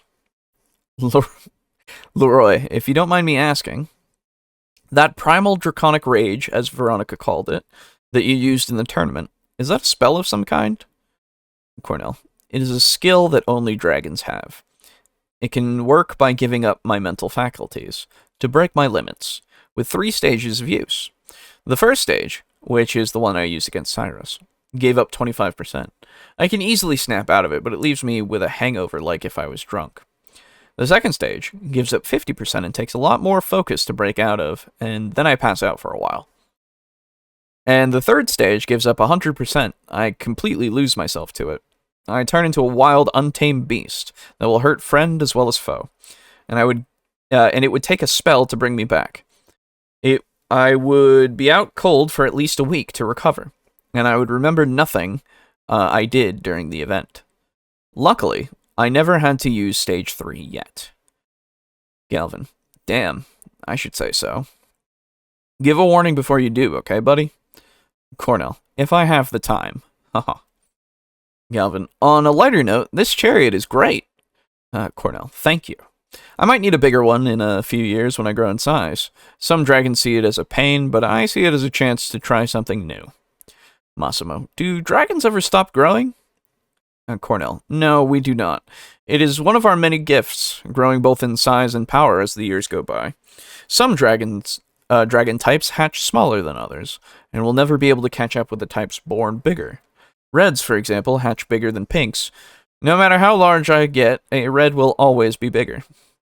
Massimo. Which type hatches the smallest? Cornell. Nickel dragons are the smallest. They hatch no bigger than a tiny dog, and iron dragons are the biggest, hatching bigger than a house. Massimo. Interesting.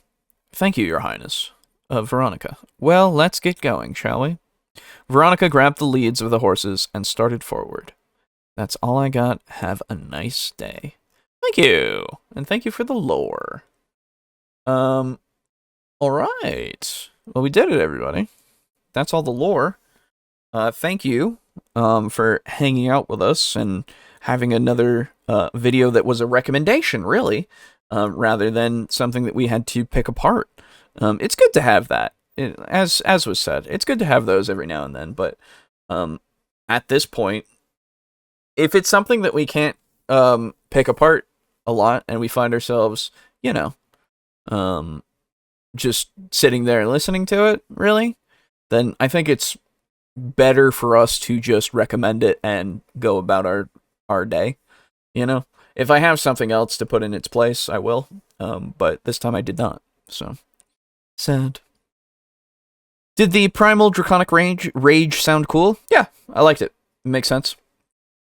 It gets harder and harder to come back out of it and everything, and becomes something that is more power for less precision in a way. It's a risk-reward thing, because you can then have it be so that somebody could outthink him, if he goes too far. It's good. I like it. / he could do damage to other people that he doesn't want to. I like it. Anyway, So that does it for us. I will, of course, tell you about the shit that you can do to support us. Hey, wow, we have a Patreon. It's in the description /show notes. That's crazy. There it is. Wowie wow wow wow. That, as well as the Ko-fi, or Ko-fi, are both ways that you can support us by becoming a table flipper. And that is a person who is a part of our community, really, but also gives us money. So if you wish to support us that way financially, hey, do it if you want. If you don't, hey, don't do it. That's cool too.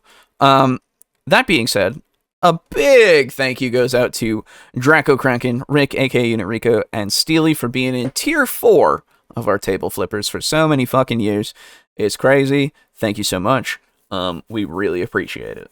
And thank you for making it so that we can do a few more things and have some music and stuff to use for future projects, as well as the current Vampire campaign. Speaking of which, if you're still here and listening, the Vampire campaign, tomorrow, Session 3 comes out. So please be excited and go watch it when it's out.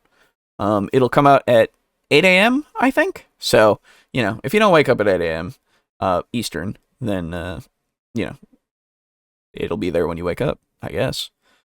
And also, thank you to Crimson Rose for being in tier 2. Thank you very much. And of course, a thank you goes out to our tier 1 contributors. For as little as $1 a month, you can access the early here we go. The early sessions. I don't know why that says 2. That's the Undersea Unease's thing. But early sessions of actual plays, as well as editing streams, which I'm going to try to do tomorrow, to get through some more things.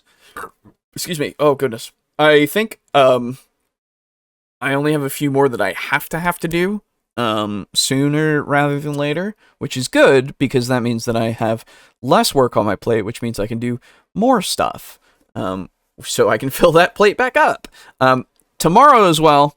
I should have put that here. Oh well. Tomorrow as well, there's going to be some stuff coming out. There's going to be stuff coming out every day for audio only, as well as some videos coming out for the 40K Space Marine 2 playthrough that we did. I have those just coming out concurrently tomorrow. So that's finally coming out. That's good. We really should have posted the campaign thing we have. I guess we can next time. Absolutely. Yeah. You just ended the world. That's all. Anyway, so you get early access. Go over there if you wish. Support us in that way if you want early access. And also, you can support us a little bit if you want to get some merchandise with our logos and stuff on it. I have to change this. In fact, I will, right now, put the active old TableTalk logo of the holiday season of, what is it? What's coming up? What's the thing? It's, it's, Crimbobulus? Yeah? That's the one? It's coming. There you go. Yeah, cool. Crimbobulus is here almost, so go and get the TableTalk Crimbus logo if you want. It's there.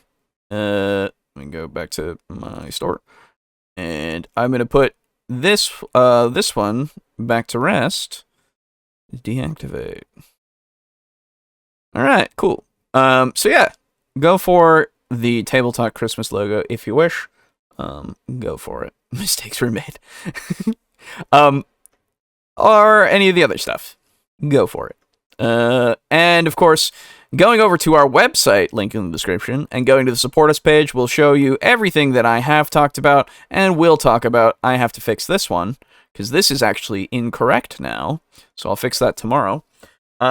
You can go get our custom dice. There's 97 sets left. Or you can, of course, wait for a Garrett Bingo, which are few and far between.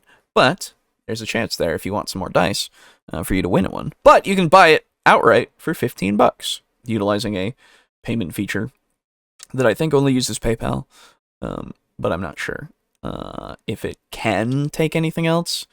But I don't have a bank account that I can link this to safely. Sorry. I don't want to link it to my personal bank account. That sounds scary to me. I don't know. I just don't like it. Anyway, so that's there. And of course, Humble Bundle. So I fixed it. We now have a link that's in the description that is just a link to support us and whatever charity they have in the actual bundles / choice and all that, whatever they have there. It doesn't, as far as I'm aware, support a specific charity of our choosing anymore. So you'll not see the Tabletop Alliance thing in there, though I would recommend you looking into them and their charitable acts.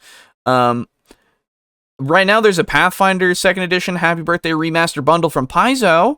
If you use the link in our description, anything that you get will support us and whatever charity is being put here into these. So, like, let's see. This is...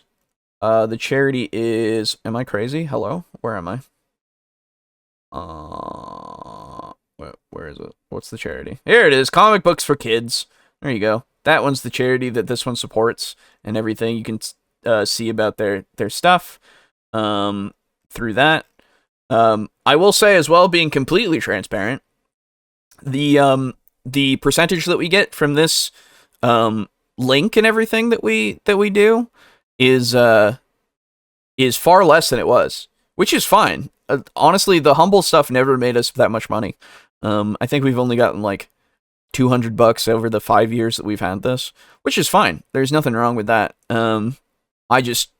It's good for the charity stuff, and you get a bunch of games and shit. It's whatever it is, really. It's not really been about the money with this. It's just been about charity as well as what am I doing here? Getting a bunch of stuff for cheap. It's saving you money potentially. Looks like there's a Free League RPG mega bundle here in the book section, and I don't know any of the rest of this stuff really. So, but they got a lot of good stuff there. Obviously, the game stuff. If you want some games, you got your Disney classics here apparently, and the Telltale games, which some might be better than others. I don't know. I haven't played a Telltale game in forever, / never owned one, I think. Either way. Raw Fury is a good publisher as far as I remember. Or developer? Is it developer or publisher? Who knows? Either way, look and see what you want. Ooh, System Shock is in the sci-fi shooters. Yo! Oh, and Doom 2016. Oh, okay. That's a good one right there. Just for those two alone. Anyway, I'm talking too much about this. Go check it out, buy whatever you want using a link in our description, / show notes, if you wish to. Otherwise, just go visit Humble sometime if you want, you know? The choice bundle has Dark Tide and Persona Gold 4 and all this stuff. Cassette Beasts is very good. But yeah. Alright. That's it, everybody. I've talked to you enough about buying things or not. I've talked to you enough about TTRPGs for one day.